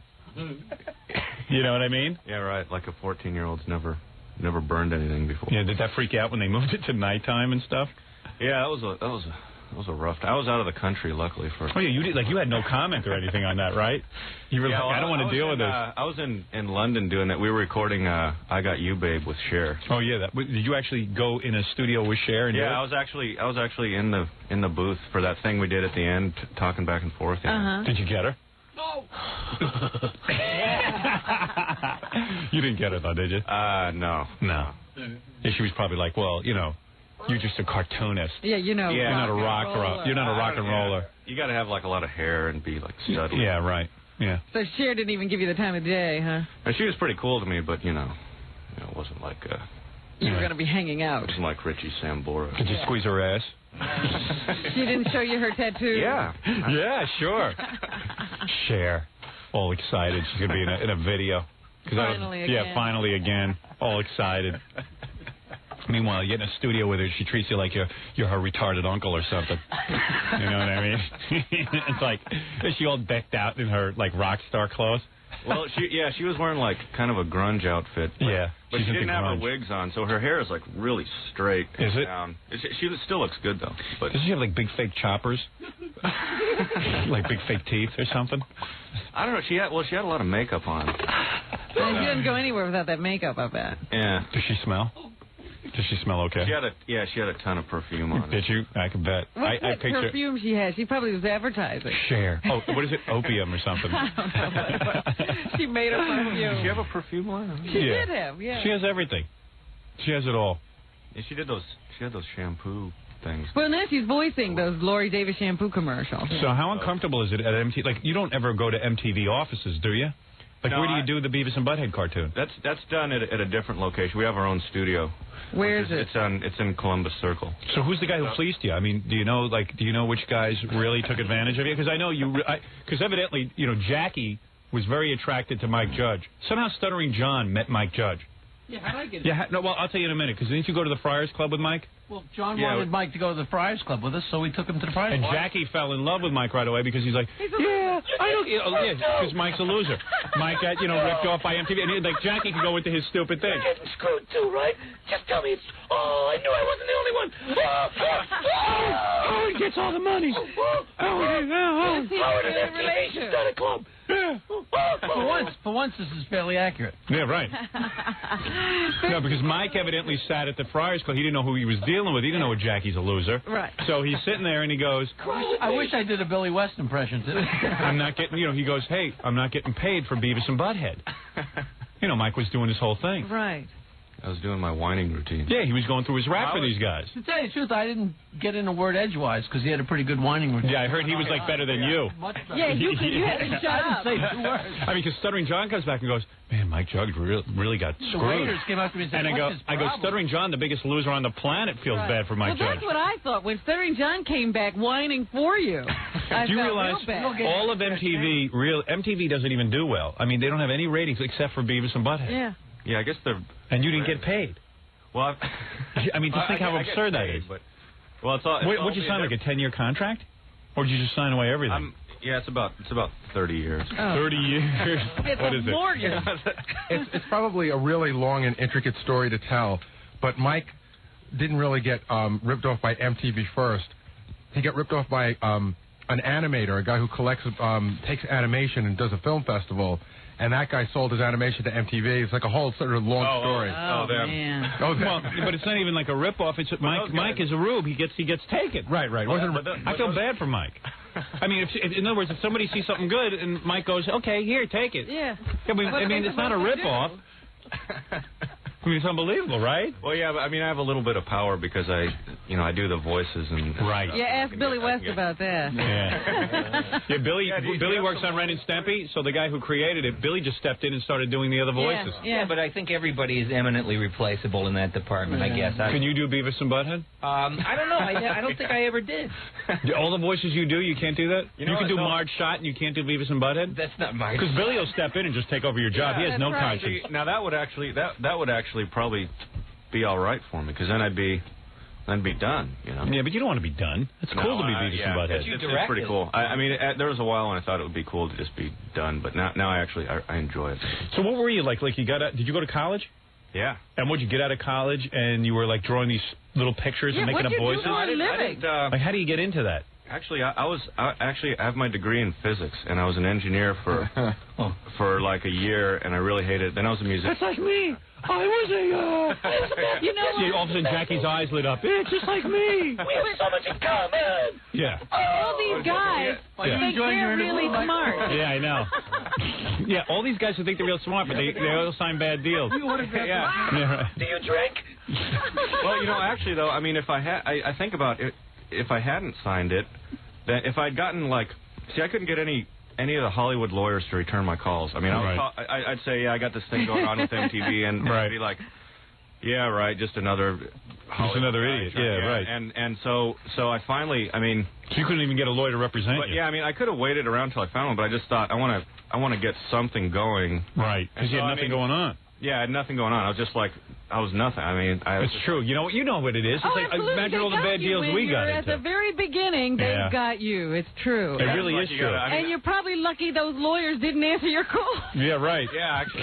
Yeah, when you think about it. Yeah, it wouldn't be. And you're so desperate for anything to happen that you go, MTV wants to play my cartoon. Go ahead. Yeah, let them. But did you animate the original ones? I mean, did you actually draw them? And I thought they have Koreans doing that. Yeah, now they do. But the original Beavis and Buttheads, I animated in my house completely. Oh, you did them on your own? Did you do the frog baseball one all on your own?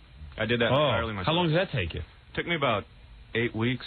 See, that's why they have to have the Koreans. It's about 2 minutes long. Koreans do that in a minute. They just sit there. We do a cartoon, Beavis Butthead. Whole airplane hangar full of Koreans. Oh, yeah, done.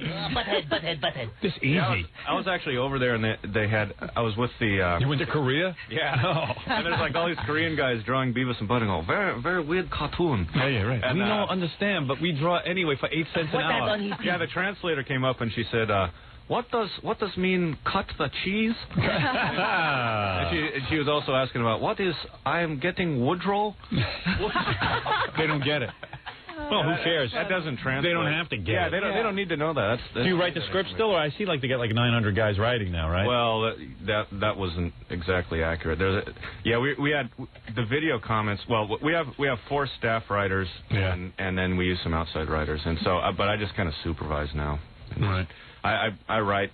I do a lot of the video comments still, and I write once in a while. The first season I wrote a ton of them. It is one of the funniest things on television. It may be the funniest. That and the Gary Shandling show. Beavis and Butthead and Gary Shandling show. That's the best stuff. And RE show, of course. Yeah.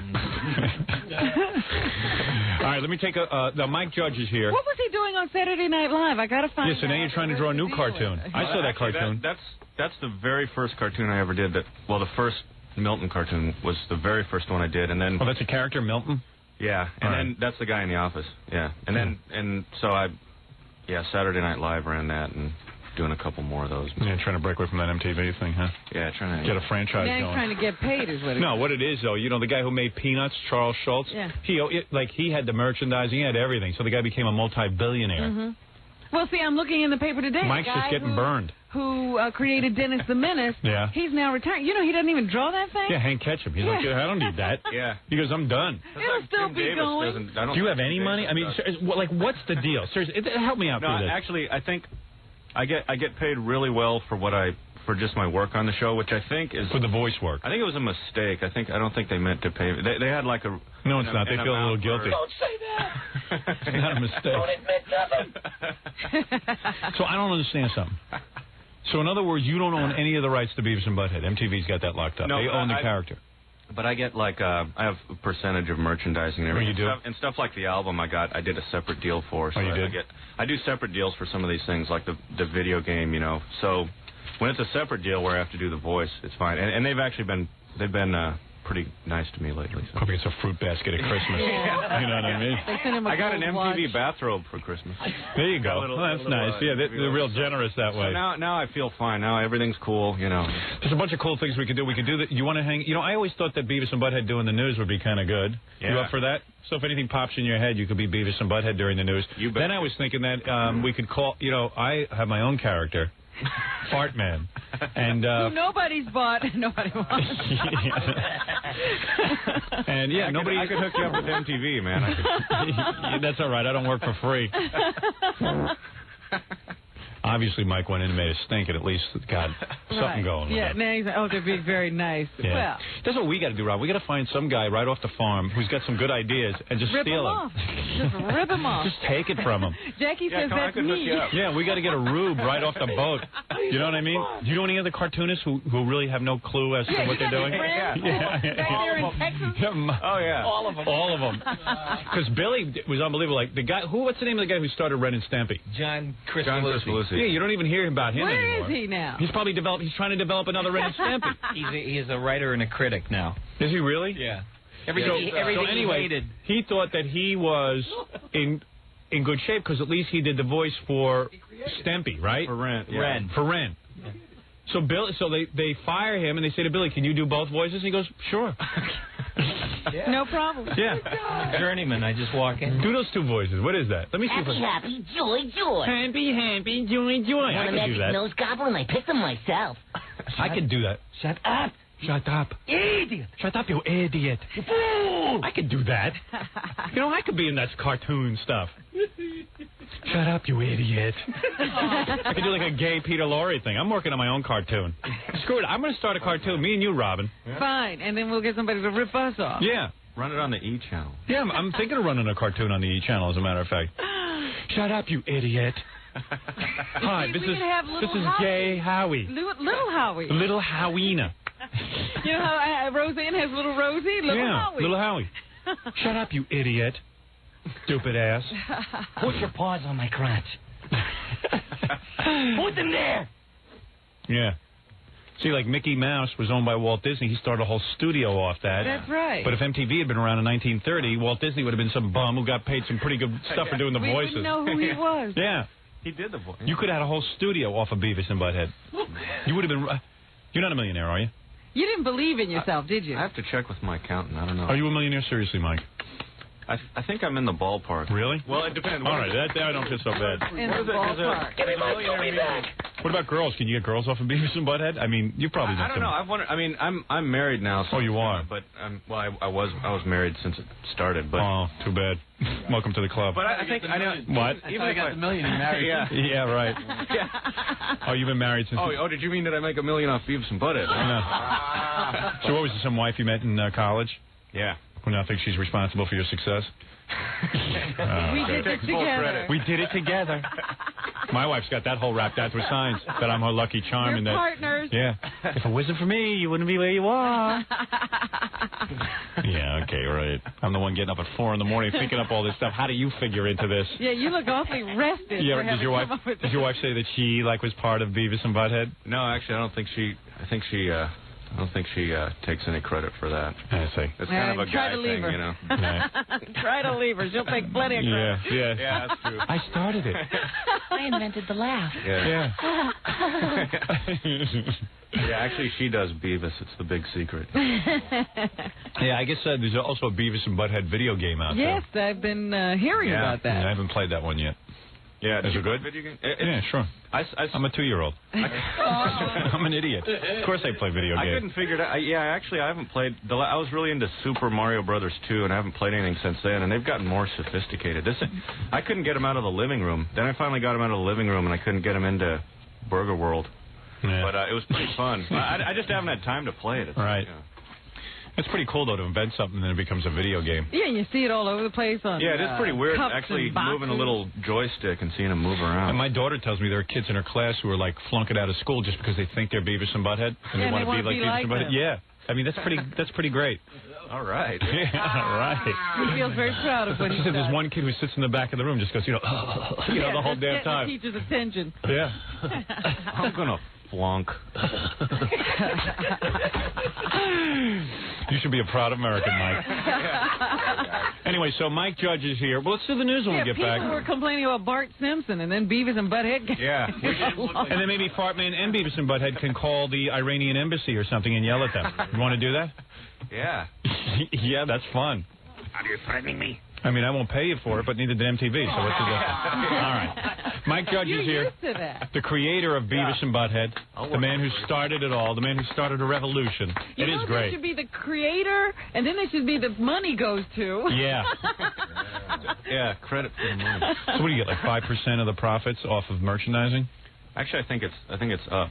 I think it's up from it. Actually, 20? It's being negotiated right now. Yeah, because it should be like 90% yours, 10% theirs. That's the way it works. Yeah, I don't... And he's there begging for I know. a hand. It's crazy. It's just crazy. But hey, they paid him money when thing could have bombed. He gave it away. Yeah. You got no one else away. to blame but yourself, Actually, Mike. I mean, I kind of thought at the beginning, I thought this is going to be like, I'll just do this, get some connections. Yeah, you'll meet some and animators. You'll make something else. Because how the hell do you become an animator anyway? It's What gotta have be the you worked on I didn't now? know this was going to be so crazy. Yeah. What have you worked on? You got You new mean, characters? Well, I'm working on some new characters and possibly like some movie stuff maybe. Oh yeah. Now what about the Beavis and Butthead movie? Someone told me that they're starting to think that they want to put real people as Beavis and Butthead. Yeah. Well, how stupid would that be? Every Hollywood studio wanted to do it, except for I think at one point a division of Universal wanted to do animated, but every studio wanted to do live action. It's like, you're kidding? Like a Wayne's World? Yeah, like they man, want to do no one wants to see that. Beavis and Butthead. I want to see a dirtier version of Beavis and Butthead cartoon. Yeah, exactly. Yeah, I mean, I want the fire back. I want those two guys. The reason I like Beavis and Butthead is because of those two drawings and the voices. Why would I want to see two guys portraying Beavis and Butthead? Yeah, that's what I mean, that's Hollywood. They're sick. Well, they're going by. There's this rule where they say, okay, the only way animated movie is going to be successful is if it's a family movie for kids. But that's because Beavis and Butthead's a phenomena. I mean, they say all the adult animation is bombed, but that's because they were all lousy movies. Right. Yeah, Fritz the Cat or something. Yeah, or like Cool World. Cool World, yeah. Yeah, I mean. But Beavis and Butthead has a following already. You want to see the movie. And you want to see them on the screen. Yeah, and it'd be a new, you see it on a big screen in a theater. People haven't seen that before. That would be very good. It'd be a be a cool thing. So they want to put real people. Why don't they get Dana Carvey and what's that guy's name? Mike Myers, and they could be Beavis and Butthead. They probably talk to them. They're probably thinking about that. Do you have any control over that, or someone else owns the rights to that? I mean, I've you gave that away also. So in other words, you have no say in it. I still give stuff away. Yeah. Wow. Hey, give me some cartoons. I'll buy them off you. Why not a Jackie cartoon? I'll give you guys some characters. See, that's my signature. I'm working on a Jackie Puppet cartoon. Where's Jackie Puppet? I haven't seen that. We edited the Jackie Puppet show that's going to be on E! I think this week. Yeah. Jokes. When does a gay gentleman become a queer? When? 5 minutes after he leaves the room. Stupid puppet. All right, put him down.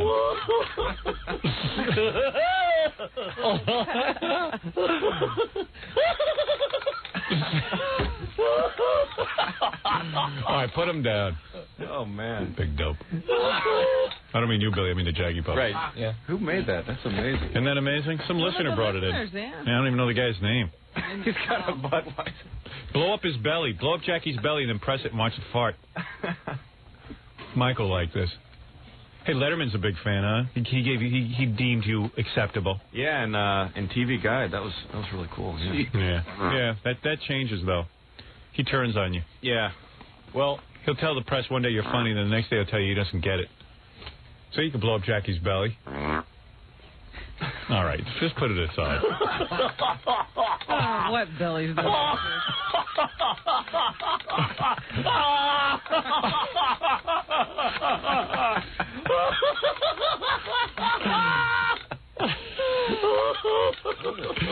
Hey, what does an old lady smell like? What? Depends.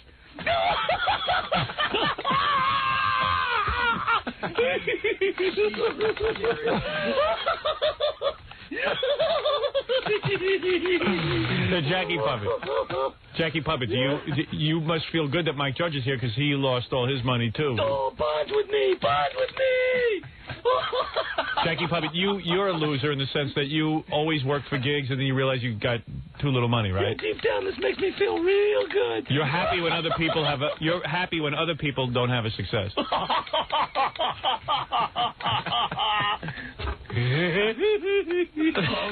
Okay, thank you. All right, Mike, we're going to take a break. When we come back, let's do the news. Maybe we'll even do a Fart Man Beavis and Butthead thing. Make a joint phone call. You ever make a phone call with those characters? Oh, God. Actually, I haven't done that. I don't think. Really? I don't think I've ever done that. Yeah. Hey, it'd be pretty good if Jackie Puppet and Beavis and Butthead comment during the news. I do them both, so. Yeah.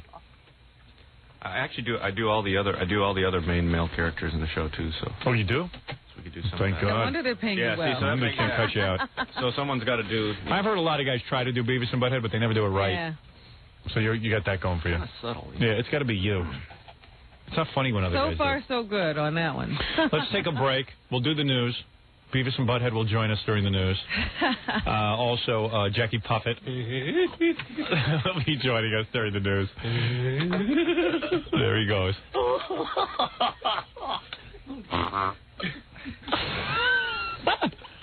Expression.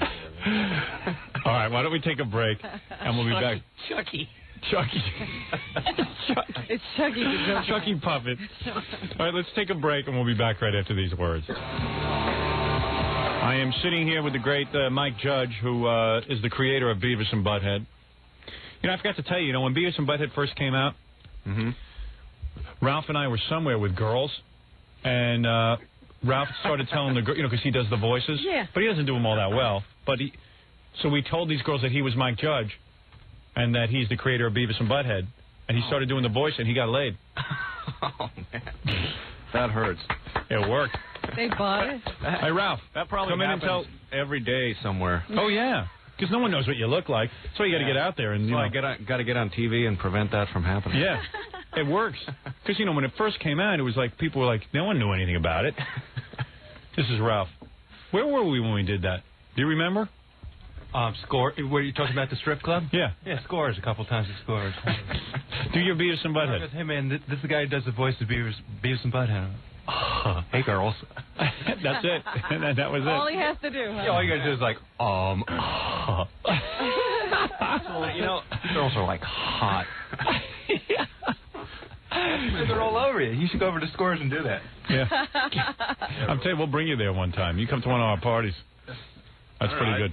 I don't think, although Put the microphone back in front of Mike's face, Ralph. even if I was a single guy, I don't think that would work for me. I don't know. I mean, Sure it would. Because are you kidding? they just say, "Oh, you're not Mike Judge." You're just No, it would work. Yeah, you know, it would work. You underestimate the Anyway. power of Beavis and Butthead. You underestimate the stupidity of dancers. All right, let's. Yeah, right. I just bit the hand that feeds me. Hey, by the way, let's get in touch with all our characters before you do the news, just so we know everyone's in the room. Okay, Jackie Puppet, are you here? What? Jackie, will you be commenting during the news? Oh, yeah. Beavis, are you here? Butthead, are you here? See? There we go. Yeah. He makes a good face when he does that. Yeah, that's pretty weird. And you go into a whole face when you do it. Boy, let me tell you what. Oh yeah, that guy. I'll throw that in for you. All right, yeah. All right. I won't charge extra for that. I thought we told you to start charging people. He still hasn't won. As usual, all our characters are here except Fred. What is his problem? All right, so anyway, Jackie Puppet, do you care to take a look at Robin and see if you are attracted to her right now? Oh, look at those cans. Oh. Just calm down, Jackie. You witch. Oh, shut up.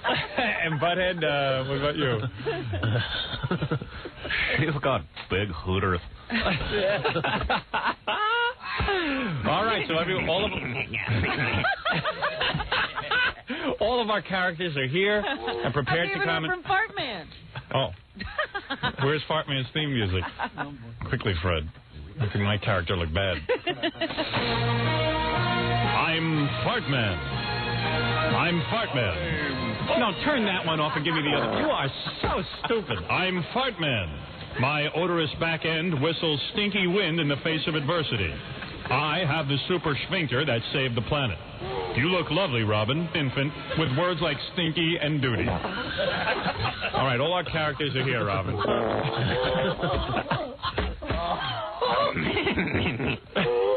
All characters are here. All right. It's 40-year-old guys trying to be young. How old are you, Mike? You were younger than us. 32. All right. Well, we'll throw you to that 40. When I was your age, I was 31. Jackie Puppet, how old are you? How old are you? You saw me in half and count the rings. Whoa.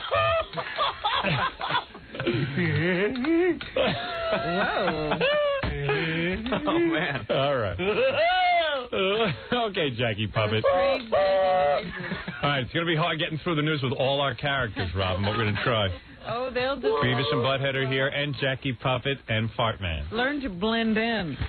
Fred doesn't do a character. First of all, the big news here well, he doesn't do a cartoon. Hey, what about Gary Puppet? Why don't you get him? You do Gary Puppet. Sure I do. Why don't you get him in there? Or are you intimidated by Mike Judge? Not at all. All right, go ahead. Let's see if Gary Puppet says anything, though. Yeah. You know, you can just shut up right now, Robin. I may be a puppet, but I can hurt you. Hooters or no Hooters. All right, here we go. All right, Gary Puppet in the house. Much like Gary, he's threatening physical violence. How come on Beavis and Butthead you can't comment on the black rap stars? Like, you got to, like, be nice to them. You can never goof on them. Oh, I guess... I don't know. We haven't had. You ever notice that? Videos, but yeah, he gets even Beavis and Butthead get skittish around black. Yeah, like Beavis and Butthead can goof on all the white bands. All of a sudden they become That's politically me getting correct. Because like those guys carry guns. Yeah, right. I don't want to be at like the Video Music Awards. But like you could never goof on like a Janet Jackson. You couldn't say that. Hey man, do you think he's carrying a gun? We probably could. We probably could. I don't know, man. I've yet to see you do it. And I watched the show like a mental patient. I've yet to see you do that. It's not like real life, because Beavis and Butthead would certainly have something to say. You know that two white trash kids like that would be goofing on blacks. Right. Yeah, well, we did have one where it was, Negroes are cool. Yeah, I remember that. And we couldn't, but that got... that got censored? Yeah, I don't know. I thought you said something like that. I think we... I don't think it made it in. Yeah, I've never heard that. Maybe I did that cartoon in my house. Whatever happened to the episode where Beavis and Butthead lynched Rosa Parks? I thought that was a good one. Oh, be quiet, Gary Puppet. I'm sorry. Hey, Beavis, why do they spell niggers with a Z at the end? I mean, I went to school. I never spelled it like that. Yeah, Jackie Puppet, the one word you know how to spell is niggers. Niggers. At least 14 different ways. Next it'll be coons. With a Z at the end. Spokes. All black words have a Z at the end. You're right. That's right.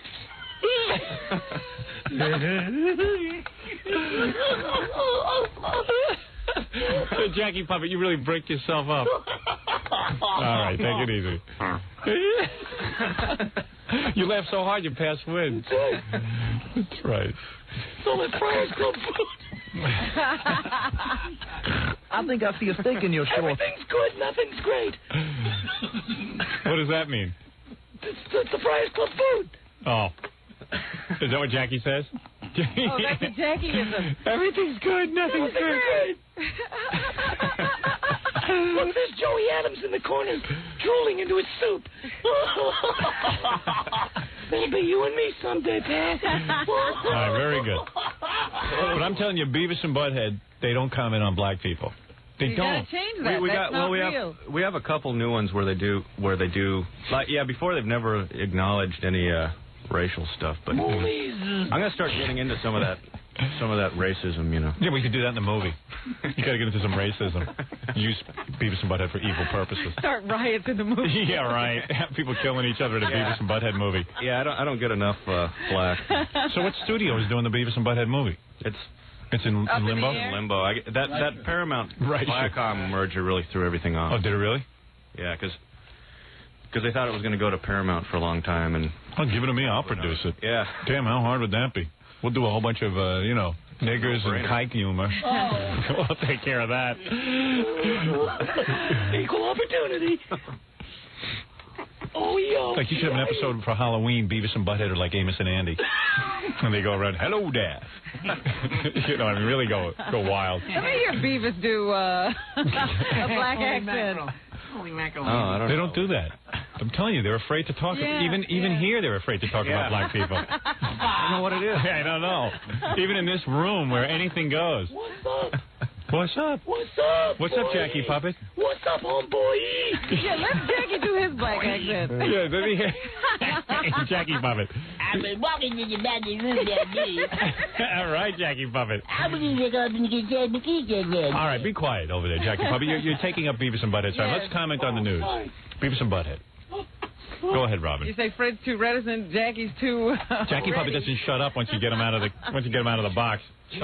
We're building a stage for Jackie Puppet so he can sit there and do his thing. Is that right? Good. It was very funny seeing Jackie Puppet and Gary Puppet sitting in a chair. I think Gary had his arm around Jackie Puppet. I think he's clear for me. It's very funny what's going on in that scene. Right. Meanwhile, back at everything else. Get your finger out of there. The big news here in New York, Howard, of course, is that Rudolph Giuliani, the mayor of New York, who is a Republican, switched cross-party lines yesterday to endorse Governor Mario Cuomo for re-election instead of endorsing the Republican candidate. Hey, Jackie. Giuliani. What do they call him? Kike Liani. Oh, you see, that's over the line. Even all right, be quiet. So anyway, here... Butthead, who are you endorsing for mayor? The Jew. The Jew? Oh, good. Well, there you go. Well, I mean, for governor. Mayor Rudolph Giuliani giving his rationale for the choice. All right. Get ready for that speech impediment. Sure hope you don't spit on no one. From my point of view as the mayor of New York City, the question that I have to ask is, who has the best chance in the next 4 years of successfully fighting for our interests? Who understands them, who will make the best case for it? Our future, our destiny, is not a matter of chance. It's a matter of choice. My choice is Mario Cuomo. I don't even... Organized crime is cool. Oh, you hear an Italian name, you just think of a mafia? Yeah, immediately. Is that what you guys think right over there? That's not funny. Hey, anyway, so the point is that you know, I'm a libertarian. Yes. Because I was given, Mike, Beavis and Butthead.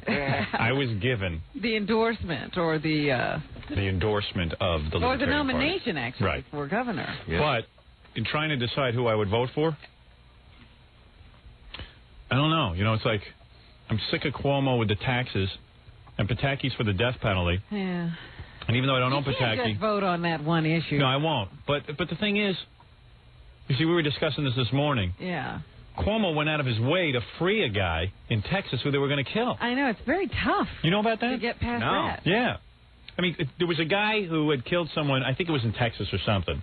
And they were going to... It was not Texas. Where I was know it? wasn't that. But It was somewhere. Like Wisconsin or Oklahoma. Yeah, but that's like or Texas. something like that. That's close enough. I read it. Yeah, I heard about that. So the guy killed someone. They were about to execute him. So Cuomo says, no, you got to bring him to New York. We want him... He killed somebody here, too, Yeah. and we want him to serve his sentence. Yeah, right. You're for the death penalty. See? I think he'd pull the plug. Jackie Puppet, what about you? Who do you vote for? Fry him. Fry him? You for Pataki? Who? Pataki? No, I like the WAP. Oh, you like Cuomo. Okay. I resent that. That's a guinea. All right, very good. Well, here is Governor Cuomo. Shut up, you dumb Mick. All right, very good. Here's Governor Cuomo Yes. thanking Giuliani for that endorsement. Cuomo. Cuomo. What's wrong with you?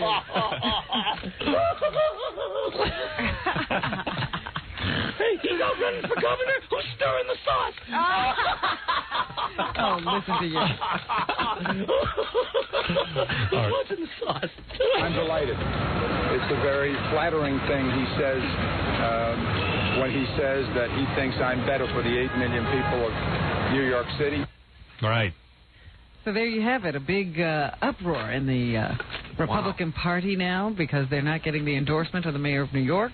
They say this might be what pushes Cuomo over the top. He still trails Pataki in most polls by about 7 to 8 points. So, Butthead, who are you voting for? Seriously. That guy who wants to, give him the chair. Oh, that's the guy. Okay, so they're really into that. Yeah, they like that issue. They're into that issue. What's the guy's name again? Pataki. Pataki? Yeah. How long has Cuomo been governor for? I think 100 years. I don't know. It's been, 12 years? 12 years. Yeah. But in dog years, that's 76 years. It's a lot of years. All right, let's take a break. Beavis and Butthead joining us. Of course, Mike Judge. I can't wait to hear them comment on OJ. Oh, good. So you never get to do that. That'll be good. This will be liberating for you. Pick up some stuff. We'll be back, right? You're acting like this is the first time a black guy ever killed his wife. Not you, Jackie. Jackie Puppet. Jackie Puppet.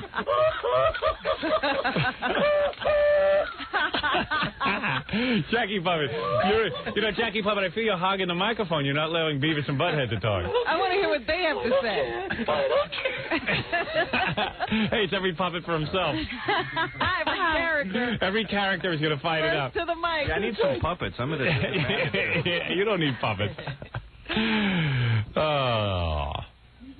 Now, Cuomo's been attached to New York State longer than Fred's been attracted to me. So that's a long time. Let's take a break. Beavis will be right back. Thank you. Butthead, What's going on? Butthead will be back with you. This is going to be cool. And Jackie Puppet will be back with you. All right, we'll be back right. All right, we'll be back right after these words. We'll be back with the Howard Stern, the Eagle. You're listening to the Howard Stern Show. Once again, Howard Stern. Well, we're here with Beavis and Butthead. Of course, Mike Judge and Jackie Puppet and Gary Puppet. Gary Puppet. So many different people. And those guys are having a very good time in here. I'm just trying to keep Beavis and Butthead under control. Get me a fresh bud. What? Get me a fresh bud. Yeah, give me some beer. Now, Beavis and Butthead, I never see you guys drinking on the show. No. How old are they supposed to be anyway? How old are you guys? We're like 14. Oh, okay. I didn't know that. I mean, 22. They're attracted to you, that's why. Have a beer. They're trying to get a date with you. I see. They want me to think they're older. You guys were commenting you'd love to have some sex. You haven't had sex yet, right? You haven't had You're sex. still virgins, aren't you? I don't know. But you say that Robin is someone you'd like to sleep with. Yeah. They sleep with anything. What are you talking Hey, about? baby. Well, I love it. You know, like there was that time that they picked up those girls, and the girls got into the movie theater, or somehow Beavis and Butthead were standing at the back door. They snuck their boyfriends in the movie theater. They thought they were going to get something off these girls. You know, how come you guys brought in other guys? How come you guys are such losers? You can't score. Beat the crap out of Butthead. That's right. But Robin has very sexy legs and likes to show them off in her mini dresses. Dudley. Take a guess. What do you think Robin's cup size is? B. B. You two are stupid. Come on. You guys are dumb. Can I, do you? Would you go out with these guys? They are famous. Yeah, me too. Her nipples are Puppet, way to go. If we urinate the cup and throw it out the window. That wouldn't be rude. All right, Jackie Puppet, calm down. All right, let's get back to the news. Yes, the news. Yeah, the news. Okay, let's do the news. Yeah. We're going to be put on hold a little bit in this OJ case. We can't get back to jury selection until this afternoon because Johnny Cochran has another court date he has to satisfy. Johnny Cochran. So they can't go back into court because of this conflict until this afternoon That's not the real sometime. reason. What's the real reason, Jackie? Johnny Cochran's lazy and shiftless. Just because he's a black guy, you think he's going to be late. I didn't say that. You guys think that OJ's guilty or innocent? Give him the chair. Guilty or innocent? But Give him you guys, the chair. don't you think a lot of people just think he's guilty because he's a black man and he had a white wife? I don't know. What do you think of that interracial dating thing? Would you ever date a black girl? If she had big hooters.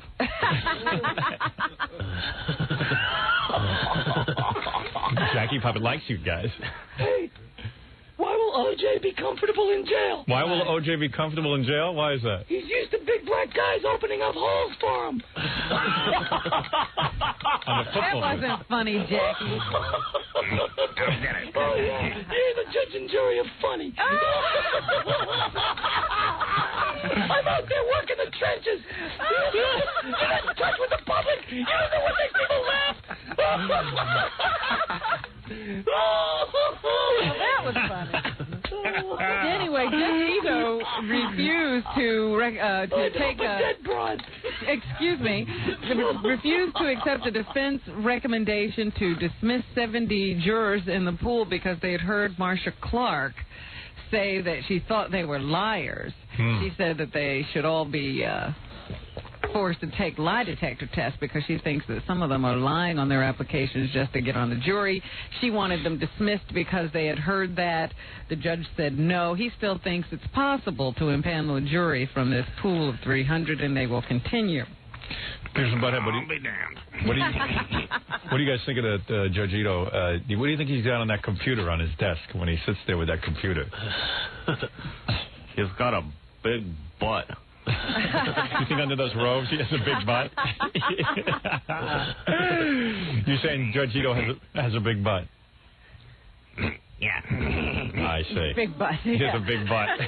Yeah. All right. Raul Julia, very fine actor. You guys see the Addams Family movie? Dead at the age of 54. No. From the complications of a stroke. Here's a little bit of the Addams Family movie to remind you of one of Raul's famous movie characterizations. All right. Do you remember our honeymoon? That glorious cruise. No calls. No care. No survivor. Come here. Oh, was this movie a bore? No offense to the dead, but oh my I know God. some people who love it, but I just really didn't get into these movies. Oh, which was he in, the first one or second? Both of them. He played Gomez in both. Is that Mike we're talking to, or Beavis or Butthead? Mike all of a sudden joined I think Mike was there. He tried to tell who I was. Beavis and Butthead don't comment on death, apparently. Evidently. Are you uptight, Beavis and Butthead, about death? No, He's dead. Hey, we're alive. Yeah, he's gonna have a state funeral in Puerto Rico. They're the whole shebang. You know, they're gonna give him full honors. Fly him over there and give him a whole state funeral. I guess he'll be draped with the flag, and all the dignitaries of Puerto Rico will come out to eulogize him. I guess that's how you know. They should cremate him. Well, that's how you know a country's not happening. Like in this country, if an actor dies, you know, it's on Entertainment Tonight. Private funeral. In Puerto Rico, they don't really have a lot of, I guess they don't have a lot Happening of dudes. happening people or scientists or something, and they just have to celebrate Raul Julia. Well, you know what I looked at? I said, there's a sign of a real inferiority complex. What do you mean? That, you know, you got to take an actor and you're going to give him this huge send-off because he somehow made you feel better about who you are. Right. You know, oh, well, Raul Julia, fine Puerto Rican. Right. You know, I mean, that's kind of weird. Example of our people. William Shatner made me feel like that. That guy that made it. He should have a state. That guy with a dead buffalo on his head. Jackie Puppet on fire today. Look at him over there. Do you guys have favorite movie stars? Beavis and Butthead? Do you guys have favorite movie stars or anything? You guys don't like to ad-lib, do you? That's I don't think Mike has taught the, sussed out the characters that well. Really? He knows Have how you they feel examined about these characters, women, Mike? But he doesn't know how they feel about movies. He's like totally shocked. I don't know. I've never done this before. Really? Improv. It's called improv. You can do it. Believe me, you're good at it. You're doing fine. You're funny. So anyway, Raul Julia getting... I don't know whether he expected that his death would mean this much. Mike is so filled with evil toward MTV and plotting his revenge, he can't get into the show. He can't think about what characters... Oh, Raul Julia, I didn't get my licensing. Hey, Howard, I don't give a damn what Beavis and Butthead think about movies, okay? I've got my own problems. Yeah, why don't you ask MTV what they think about movies? Yeah. So anyway, Raul Julia getting a big send-off. You know who else died? Jackie Marlowe. No, Jackie Marlowe is still with us. Yeah. Robert Lansing. Who is that? That was, first of all, he was one of our agent's clients. Yeah, well, I think my agent was a little shook up yesterday about it. Yeah, he was. I saw him at the offices of Don Buchwald and Associates, and at one of those Christmas parties we went to. Robert Lansing? Yes, he was an actor, and he was in this TV show called 12 O'Clock High. Hi! I want to get high. At 12 o'clock. Hi! More pot. Where's my bong? 12 o'clock high. That's a great idea. Beavis and Butthead, you guys want to get high? Yeah. Let's smoke some dope. That would be cool. That's not quite what they meant by 12 O'Clock High. Those characters have thought through smoking dope, I'll tell you that. That's right. It was a TV show about fighter pilots. Is that right? Yeah. So 12 O'Clock High is just a position in the sky for a pilot. A poor agent. He just lost a big client. I know. They're dropping off like flies. Robert Lansing was real busy. Was he? Yeah, busy as a pair of jumper cables at a Puerto Rican wedding. Jackie Puppet. I don't get it. I'm just working the room. Working the room. Hey, Beavis, does Mike Judge smoke pot? I'm not prepared to comment on that right Understood. You're a businessman. Okay. Remember... Whoa. Remember Hedda Nussbaum? Yes. She was the woman who lived with Joel Steinberg, the man who was accused of killing his 5-year-old adopted daughter and who's been serving time for her death. Sorry. What's that from? Oh, that's you. That was me. I just thought it would be an appropriate laugh. Not funny. Child abuse. Well, in the paper Child today, abuse rules. Oh, wow. they have a story on Hedda. They say she was in court because she's trying to sue Joel Steinberg for something like $12 million for all the abuse she took. And they are concerned that the statute of limitations on that suit might have already run out, so they were having this hearing. And during the hearing, one of her psychiatrists who treats her on an outpatient basis says Hedda Nussbaum still would like to have a relationship with Joel Steinberg. Somebody ought to smack her.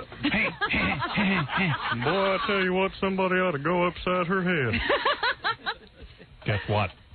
Hedda Nussbaum is Mike Judge's business advisor.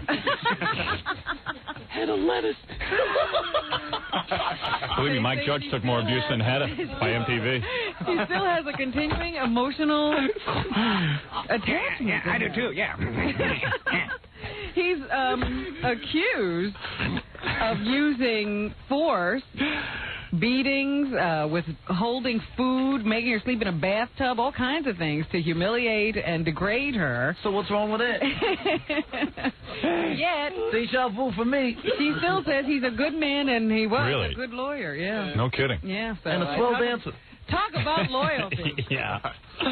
Hedda's like a good dog. Does she still look like she got hit in the face with a bucket of asses? That was not nice. Do they have pictures of Hedda Nussbaum now? Well, After Joel Steinberg got done with her, she looked like she was from that show Beauty and the Beast. She looked like the Beast. She looked like the Beast. I'm Beast. They tried to take pictures of her and the lens broke. Ooh. Well, they do have one picture here. Shit, like a let me see. Because they remember she went. Little picture. Remember they put her in like some kind of reconstructive surgery. Yeah. She looked worse. You can still see all this, the scarring and stuff. I guess that's not funny. It's right. It's not. What, that she looks like a blind boxer? With the cauliflower ear, remember that? Right. Oh, man. You guys ever been abused by your parents? Yeah. What happened to you? I had this dream. Yeah. And I was like hatching a zucchini.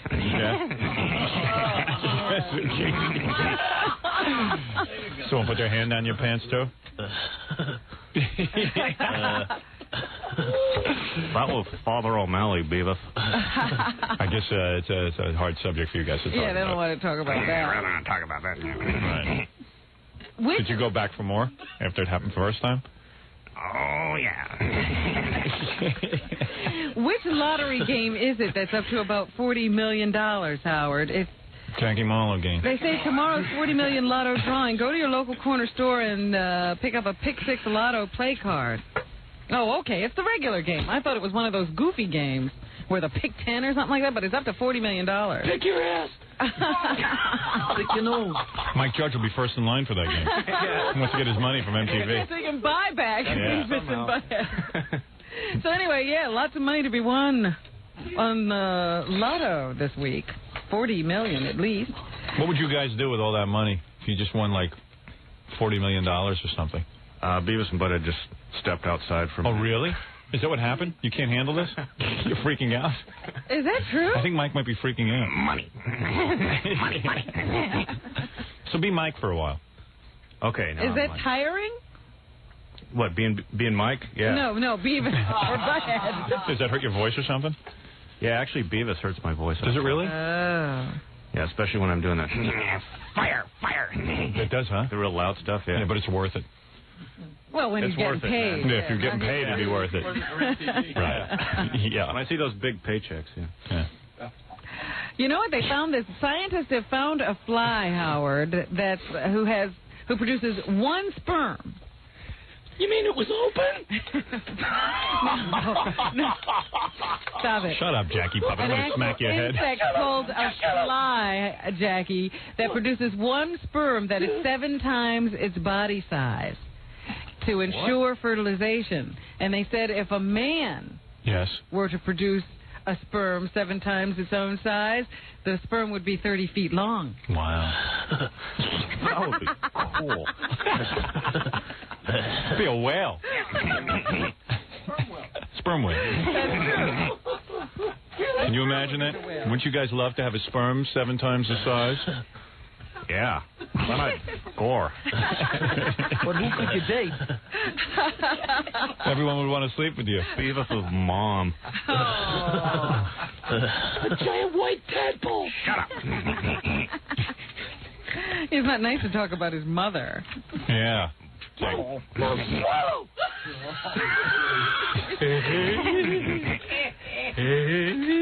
Do you want a fork with that? Robin, you ever been with a sperm that big? No. I don't believe that. Never seen any that big. The Walt Disney Company has apologized to Robin Williams. Mom, someone apologize to my Robin Williams.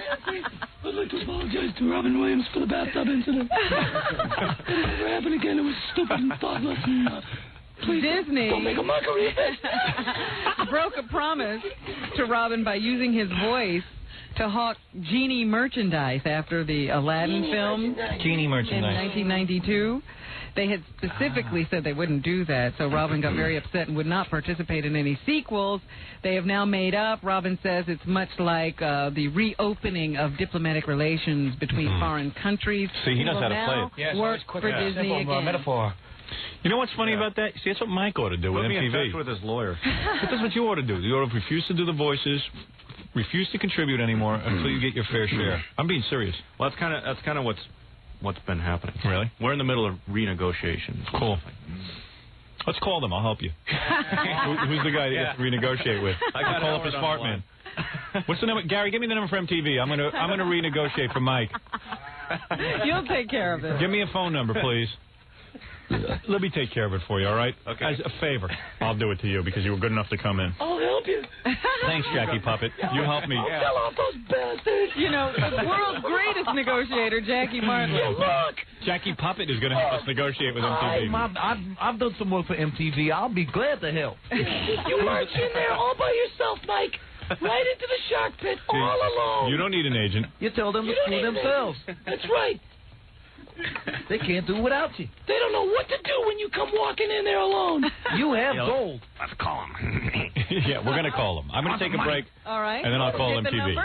Mike Judge joins us today. Give me some money. Buy your Beavis and Butthead everything. Lunch pails.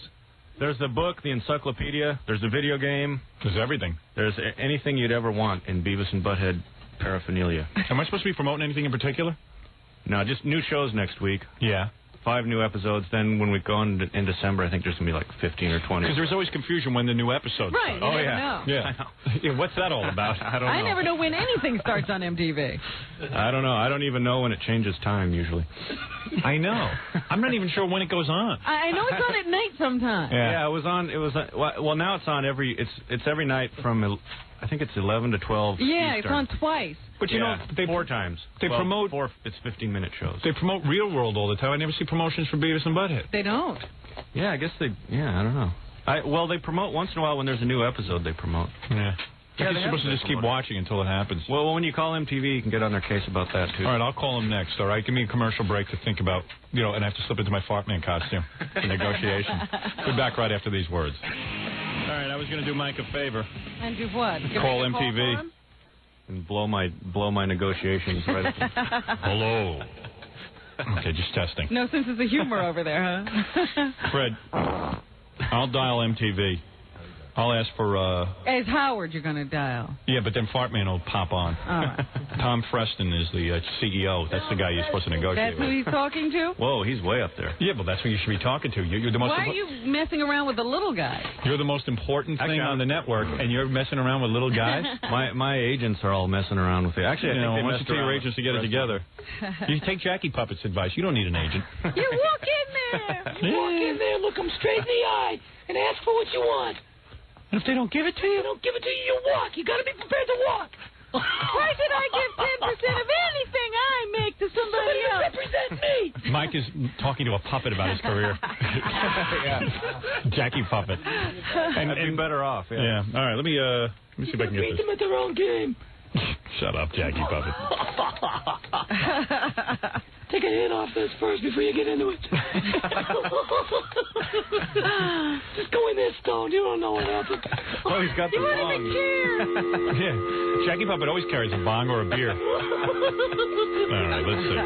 Sitting here with Mike Judge. He created Beavis and Butthead and has been dealt with unfairly by MTV, we feel. Well, now they're dealing with me fairly. Well, let's see about that. That's not what you were saying in the commercial. Look, all I know is they should have to deal with you. You shouldn't be dealing with them. Right. They should be begging you. They need to give me some money. Right. All right, I will call. I want 15% of growth. Yes. Don't call him an idiot to his face.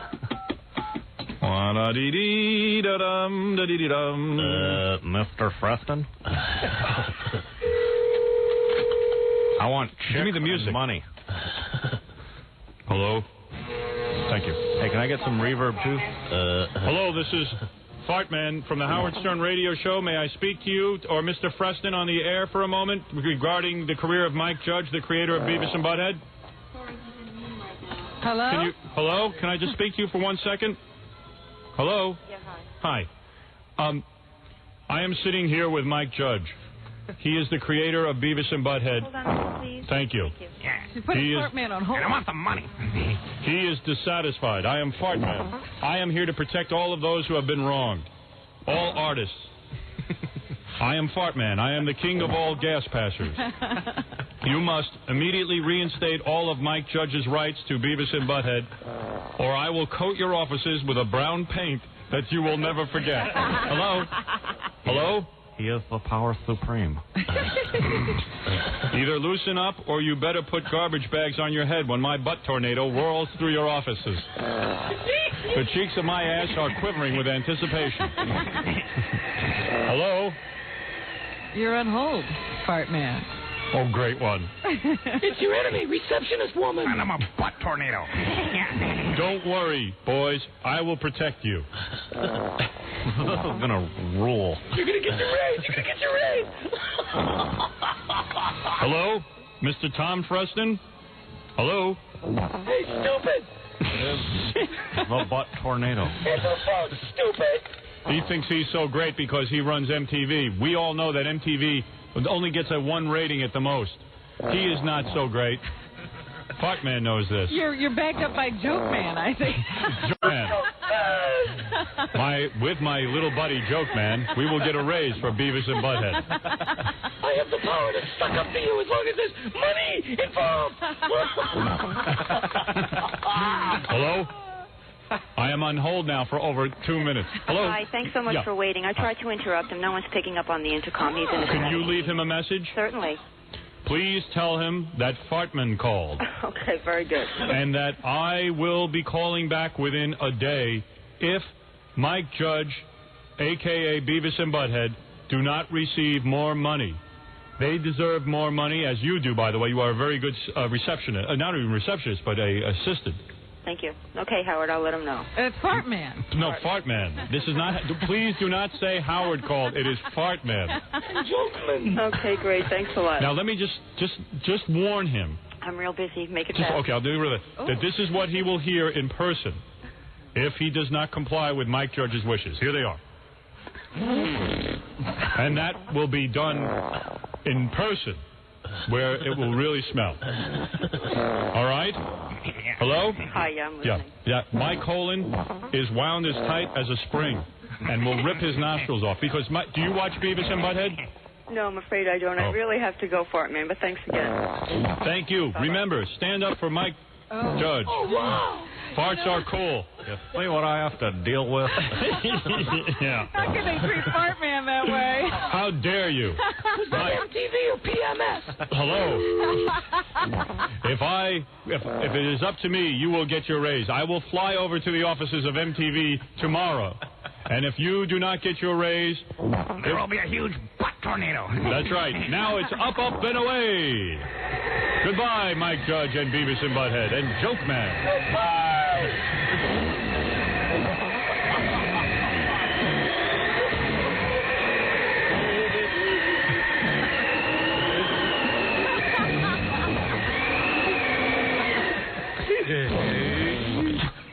Not the best reception.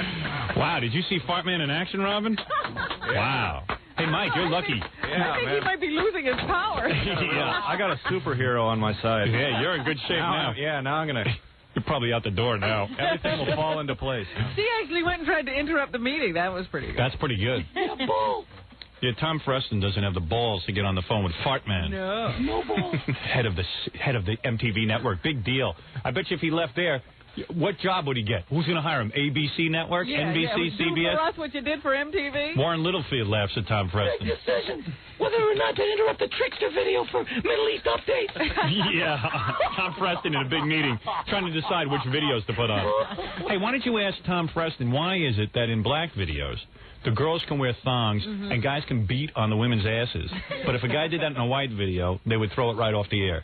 You ask him that. That's right. You ask him that, Jackie Puffett and Gary Puffett. That's right. All you puppets. Racism. Yeah. Right, racism. Yeah. Oh, you won't show it because I'm black. What? That's what I would say if I was the rapper. That's how you come in with a defense. Oh, shut up, Jackie Puffett. You sound like Billy. Jackie for the defense. Yeah. Some more of those. Okay. Did you see that actor Charles Grodin? Yes. Might be just Jackie. I want to hit. You guys go over there in the corner. You guys smoke in the corner. We're talking about something else. Charles Grodin might be entering the late night talk show wars. Oh, yeah, he's funny. Charles Grodin, real sense of humor. They think that he might be replacing Tom Snyder on CNBC after Tom takes that job at CBS. No, they should get David Brenner. Oh, David Brenner phone. David Brenner.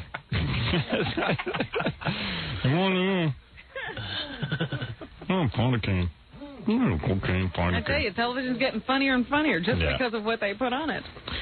CNBC. Well, hey, you know what? You know what's funny? They need more talk shows. Yeah, and Tom Snyder sucks. He is. You can't even watch him for more than 5 minutes without zoning out. I defy anyone to watch that guy. The only reason he's there is because Letterman is so insecure at this point. He doesn't want anybody good following him. I prefer to see Charles Grodin follow Letterman. Yeah, I would see anybody other than Tom Snyder. I can't believe he has to go to CNBC to replace Tom Snyder. When's that going to happen? When are they going to put Tom Snyder? I don't know. They want me to replace Conan and take on Tom Snyder, but I don't have time to do it. No, I'm being serious. Oh, really? Yeah, I just don't have time to do it. Yeah, when would you do that? In between what? In between the movie and everything TV else. And radio. I'm all just the joking. Other stuff you're doing. I'm just joking. They never asked me to do that. Well, it impressed him. Yeah, I was just trying to impress Mike. It was cool. Yeah. He was like, oh, hey, sorry. He was laughing at me at first, and I just said, no, I'm serious. Charles Grodin. So who was their second choice? George Miller? You know? No, Stephen Wright. Stephen Wright? Yeah. George Miller. Sorry, It would have to be somebody else with a bad hairpiece like Tom and Charles. All right. Angela Bassett has been cast opposite Eddie Murphy in a new film called Vampire in Brooklyn. It's an updated version of the classic vampire story, directed by Wes Craven. Eddie, I don't know. He's got a new agency. Who, Eddie? Yeah, Eddie's blaming the agent for his bad career moves. Yeah. It's the agent's fault. I don't think Vampire in Brooklyn is the way to revive your career. What happened to Eddie? Did he lose the ability to read a script? He just doesn't care. You know where Eddie fell apart? He was worried so much in movies about looking good and being handsome and being a leading man. Debonair, yes. Yeah, that he stopped being funny. He wanted to be cool. He wants to be cool. He wanted to be a leading man. He wanted to have love scenes and all that stuff. Nobody cared about Eddie Murphy kissing anybody. No. Wanted to laugh. He was funny in the first Beverly Hills movie because he didn't kiss anybody. Right, and in 48 Hours, he didn't kiss anybody either. Yeah. Yeah, see? Yeah, we know so much. We're so smart, and he's so stupid. And he's so rich. That's why he's in a mansion with a beautiful piece of ass. Yeah, he's got houses that are... got a movie deal. Yeah. He's got a house so big it has a name. Yeah. That's making me sick. I used to give him rides in my car. I'll straighten him out. Yeah, we'll straighten out his career. Listen to us. Yeah, we're so smart. What else? Anything? We can't even catch a cab. Yeah. They've come out with the list of best bods in Hollywood. Yeah, that list I'm not on. Business Magazine. The best bods. Is going to honor them next month. Old guys with no talent who have time to work out. On the list, Arnold Schwarzenegger. Wow. Jean-Claude Van Damme. No, he's good. Dan Jansen. He's That's not one good. of those NTV guys, isn't it? No, that's Dan Foreman. He's a skater. Yeah. He's a skater? Isn't he Speed a skater? Olympic skater? Yeah. Oh, okay. The guy who falls down a lot? Pete Sampras and Wayne Gretzky all made that list. On the women's side, they have... Robin Quivers. No, my name isn't on this list either. Bonnie Blair? Speed skater. Oh, God. She have a good body? She has big, thick thighs and haunches from childbearing. Jamie Lee Curtis made the list. Demi She's Moore. good. Rosie O'Donnell. Julianne Phillips. Julianne Phillips. Bill Carter. Madonna and Tina Turner. Madonna. Dodo. Almost all. Dodo. That's almost all plastic surgery for all those people, though. That's right. About all. That's so very true. Thank you, Mike. Thanks, Mike. That was Mike, by the way. He's let out Hollywood secret. I just want, all new episodes of Beavis and Butthead coming up. You'll get more of that kind of humor. Yeah. And 15 new ones in December. Mike doing a John Bobbitt impression. Mumbling into the, I got my penis cut off. Yeah, it was good. What? Did you see that Jerry Seinfeld decided not to participate in this NBC promotion? They were planning for the November sweeps. They're going to have some night, a Thursday night, where they're going to have a blackout theme running through their comedy shows. That sounds funny. Because of all the shows being in New York, they were going to have this blackout theme running through them, but the Seinfeld producers had already decided on what they were going to do that night, and they declined to be a part of it. So there'll be a hole in the theme that night. Very funny. Why not a Holocaust night, where each show has a Holocaust theme? That's pretty good. There will be very, very funny. hole when Seinfeld comes on. He won't be participating in the blackout. Each show gets to kill 7 Jews. Here's the Jew. 3 balls for a quarter. Step right up. First Ellen, and then Seinfeld, and then Home Improvement. They get to kill Jews. Each show will kill Jews. Yeah, let everybody take part. Let's go network. Who would do this? Have people have a blackout on each show? What is that? I don't understand. The network wants me to have a blackout each night on the show? I don't think that's funny. I think we should have a Holocaust on each show. Why is Saul in my oven? I don't understand. Now that's funny. Thank you. There you go. Anything else, Robin? Or, yes, on Donahue today, our favorite talk show host, Burt Reynolds. Beep, beep. Oh, I'll watch that. Yeah. Watch that Burt have a nervous breakdown on TV again. I hope the audience attacks him. Yeah, would somebody get in the audience of the Burt Reynolds and just ask him about his hair? Yeah, the question that sent him off the other day was, is your headpiece dead or alive? Yeah. Mike, you do it. You're free the rest of the day. You don't have to draw any pictures or anything. Yeah, I'll go down there. Ask him about his hairpiece. Get up his Beavis and Butthead and ask him about his hairpiece. Just be subtle. Just ask him, do you want a mirror? I mean, do you look at him? You should look at yourself. You look like a dork. Don't you hate people with funny hairpieces? Yeah. Well, anyway, thanks, so Robin. That's what's happening. You know what's funny on Beavis and Butthead, of course, you guys always make fun of Winger. You know, the group Winger. Kip Winger. We had him on the show. We asked him about it. Yeah, I had stomach flu, and my wife woke me up at like 8 in the morning and said, "Yeah, it's Howard Stern on the phone. He's got Kip Winger on the other line." Oh God. Well, what happened is Kip Winger. It's like he's like a pretty guy. Yeah, he's gorgeous. So actually, we didn't do him that. But we just had I think the thing that he wore the uncool kid wears a Winger T-shirt.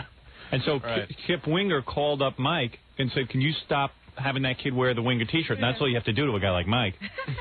So he just made he would have gotten off on him. You would have gotten rid of the T-shirt, right? If he hadn't called. Yeah, I was thinking of putting a Poison T-shirt on the guy or something like that. Yeah, maybe it's time to change the Winger thing. Yeah, maybe move on to cover some more ground. Yeah, right. Expand. Get them all, yeah. Get them all. So when he called up, pretty boys. When he called you up, was he yelling at you? No, actually, he called up. I don't know who he called. He called up someone in what is it? TAR? What do they call it? Guest relations. Yeah.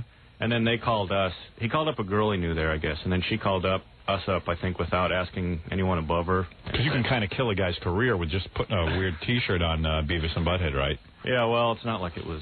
Not like he was booming. Yeah, right. It's not like you really. Yeah, he's going to blame you. No, now. I mean, actually, he could probably turn it into a comeback if he. Sure, maybe. Yeah, right. Yeah, right. Oh. No, I didn't think that. There was I didn't think it was that behind bad of a deal when I put it on his T-shirt. I just thought, Originally, like they thought, well, we got to make him like a geek kid, and I thought no, because even like the geek kid will try to wear a T-shirt with some kind of band on it, but it won't be, it'd be like, right, Poison or something. So let me ask you. So how did you meet Stuttering John? The reason we know Mike is because he knows Stuttering John. Stuttering John became friends with Mike. Stuttering John's a big shot in the industry, man. Is he really? No.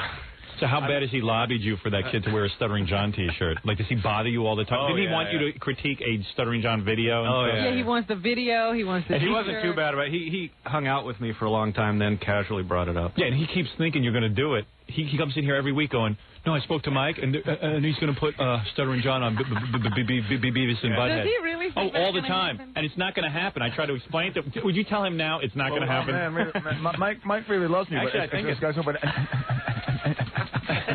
You're such a retard, man. You don't know when the guy's blowing you off. He doesn't. I met Mike before I even had a video. Yeah, but I'm saying, once you had the video, you kept thinking. No. How many times have you walked in here and told me Mike is going to be doing that in Beavis? You are correct, but it is happening. So where is it? How come it hasn't happened yet? It's actually on one of the reels. Yeah. Actually, how you know what happened?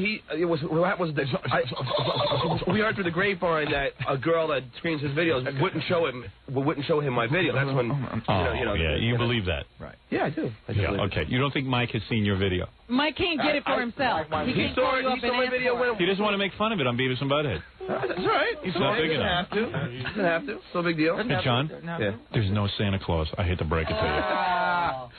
Did you explain to him that it's not going to? He thinks you're really going to do it. That's never going to happen. That's all right, though. I don't care. He can't tell you as Mike. He has to tell you as a character. Actually, it is on one of the reels. It may get on there, but it may be just make it happen so I can come in here. Yeah, sure. Yeah. Good luck. He comes in here every day and goes, I know Mike Judge, and we went to dinner with him, and actually we had the reason I was thinking of putting on, we had a stuttering joke in another video that we had to take out because it would be offensive to stuttering people. Does that drive you nuts? So I thought if I use that one, I could maybe get it on since the he guy is Stuttering John. Like he's not going to complain. But is it worth just for that one joke to go through? No. No. You can look him in the eye and just say F you, and that's the end of it. No, it's okay. I was friends with Mike before I had a video. But dude, you're so delusional. You know what you're delusional about? You run around and embarrass yourself by telling everyone. You tell Jackie, you tell Robin, you tell Fred. You tell us all that you're going to be on Beavis and Butthead, and you're not. Well, that's what Mike told me. Yeah, but you know what? You kind of pressure people. No, I didn't pressure him. He didn't come out of the blue and say it. You asked him if you could be on Beavis and Butthead. Yeah, why don't you just sit and watch the show and be surprised? I could say the guy's a nice guy. He doesn't want to tell you no. But see, it really isn't like that. I just heard that the person who picks his videos for him wouldn't even show him it. That's the only reason why. Yeah, they're never going to show it to him. They show it. And do you see some of the videos they do show him? They're trying to protect the guy. You know how many people want to be on Beavis and Butthead? You know how many puppet is laughing in his face. You know how many people want to be? You know how many people want to be on Beavis and Butthead? I'm sure we've been fans of Beavis and Butthead too. Yeah, but so what? He's not a fan of yours, so leave him alone. Whatever. Well, that ain't what I hear. It's embarrassing. No, I didn't like call him Mike, man. Please, God. No, he was pretty cool about it. There's no telling, and then you run around telling everyone. Why don't you wait till it gets on? No. You sat there and asked me why doesn't Beavis. No, I did not. You came in and told me you had lunch with Mike Judge and he's putting it on Beavis and Butthead. See, that's not the truth. I see. If you want the truth, the real story was me and Mike hung out and whatever it is. Keep hanging out with Mike. He's gonna do a lot of things for you. And then you asked me if Mike's gonna do everything for you. And then you asked me if it was gonna be on Beavis and Butthead. Mike was just telling me he's gonna draw a Stuttering John cartoon. He thinks you're that funny. He's gonna make you a member of the cartoon. Yeah, he wants to put you on the cartoon on a regular basis. Right after the Gary Puppet cartoon. Right. And the Jackie Puppet cartoon. Whatever, and the Amelia Earhart cartoon. Hey, put that right, guy. Look at man. That's amazing. First one hit the other. Hey, John. That's funny as fuck. Mike has no rights to Beavis and Butthead. You think he's going to put you in it? No, I just think that he should at least be able to... Get back on the phone with Tom Preston. See if Fart Man can get his video. Well, don't think I didn't call Tom Preston about it in the video either. Okay, very good. You're normal. Hey, man, you got to try, man. Come on, why don't you stop using people? I'm not using anybody. But Mike, tell him how we were friends. Way before I even had a video out. Yeah, he did come by. He came by the... well, we know. I'm not talking about that, but you forget it. Howard, the point is... You didn't know you'd ever have a video. No, but when all right, thank you for making when I was doing the video, what about that? You caught him. He had to be in the same editing facility, and he came by to even see us put it together. All right, thank you. Thank you for your... I'm just trying to tell you, it sounds dopey when you start running around telling everyone how you're going to be on Beavis and Butthead, and it's not going to happen. You used to walk out, we'd laugh at you. I go, doesn't he know he's not going to be on Beavis and Butthead? See, Howard, you're lying, though. Because you... I'm lying? Okay. No, Howard. Yeah, they howl. Howard, you used to say to me... You used to say to me, I don't know why Beavis and Butthead wouldn't play it. Because the way Mike would say. We're jerking you. Mike jerks you, I jerk you. All right, so I'm being jerked. It's a forced relationship. Well, Mike, don't worry. Our friendship is not based on play my video. All right, thank you, Stuttering John. All right. Mike Judge, congratulations on your success. Thank you very much. And, of course, Mike, we know that there's Beavis and Butthead video game out, but also, more importantly, the new Beavis and Butthead episodes on MTV. Yeah, now Coming up next week, yeah, I think there's going to be a new one on at each night at 11. But then in December, it's going to be all new ones for a while. All right. So you're doing Letterman, too, right? Tomorrow, yeah. Oh, is it tomorrow? Now, does he make you sit there and do the voice? He did last time, but I didn't know they were going to do it, so it's kind of, it was a little weird because it's weird when you go out there because it's the first time I'd been on one of those shows and you hear your voice echoing in the place. Yeah, I know, it's strange. So I just kind of went, but it worked. And then he interviewed you? Yeah. I had a clip last time of Butthead as Letterman and Beavis as Schaefer. Oh, that's good. Because Butthead, his hair is already kind of like Letterman's, and so we just put him in a tie and put a gap in the teeth. So what, do you have to draw a special cartoon this time also? Yeah, I have to draw a cartoon every time I go. Yeah, every time you get on it, Letterman gets himself a free cartoon. He gets the off on that. Yeah, hey, look at me. $1,000. I got the guy from Beavis and Butthead drawing cartoons of me, doing voices. Well, anyway, Mike, we're big fans of yours. I think you've contributed. I'm a big fan. Well, thank you. Howard Stern Show. Thank you. I appreciate that. We always like that Christmas idea. Can you put us on the cartoon? Oh, yeah. Hey, can you put me and Robin on the cartoon? We have to go to lunch at the Friars Club first. Yeah, right. All right, so Mike Judge, everyone loves him. Also, let me do a couple of plugs real quick here. Jackie Jokeface is going to be at... Let's see, Saturday night he'll be at Club Benet, November 12th for a big show in Sayreville, New Jersey. For jokes and info, call 516-922-WINE. Remember, 516-922-WINE is not a pay service. Also, if you'd like to get Jackie's Wild Comedy CD or cassette, $10 plus free shipping and handling. Halloweeny special. Buy two, get one free. Call 1-800-323-KING. And don't miss Boy Gary, plus the very first public appearance of the Gary Puppet since his abduction. This Saturday from noon to 2 p.m. at Tops Appliance City in Long Island City. This time I hope they steal Gary. Could somebody do that for us? Please. And don't miss Stuttering John's band appearing at the Birch Hill in Old Bridge Township, New Jersey, soon to be on Beavis and Butthead this Friday night. And Stuttering John's band will be at the Roxy in Huntington, Long Island this Saturday night, October 29th. And if you're planning a wedding or Christmas party and you need a mobile DJ, now's the time to call Scott the Engineer's Rocket Entertainment at 718-BAG-5040, or as Scott always says, music the way you like it, while you look at my head, which is as shiny as my hiney. All right, thank you.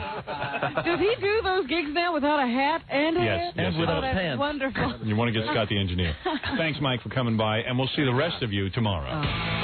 KEGL, Fort Worth, Dallas. Howard Stern, mornings. You'll rock all day. 97.1 The Eagle.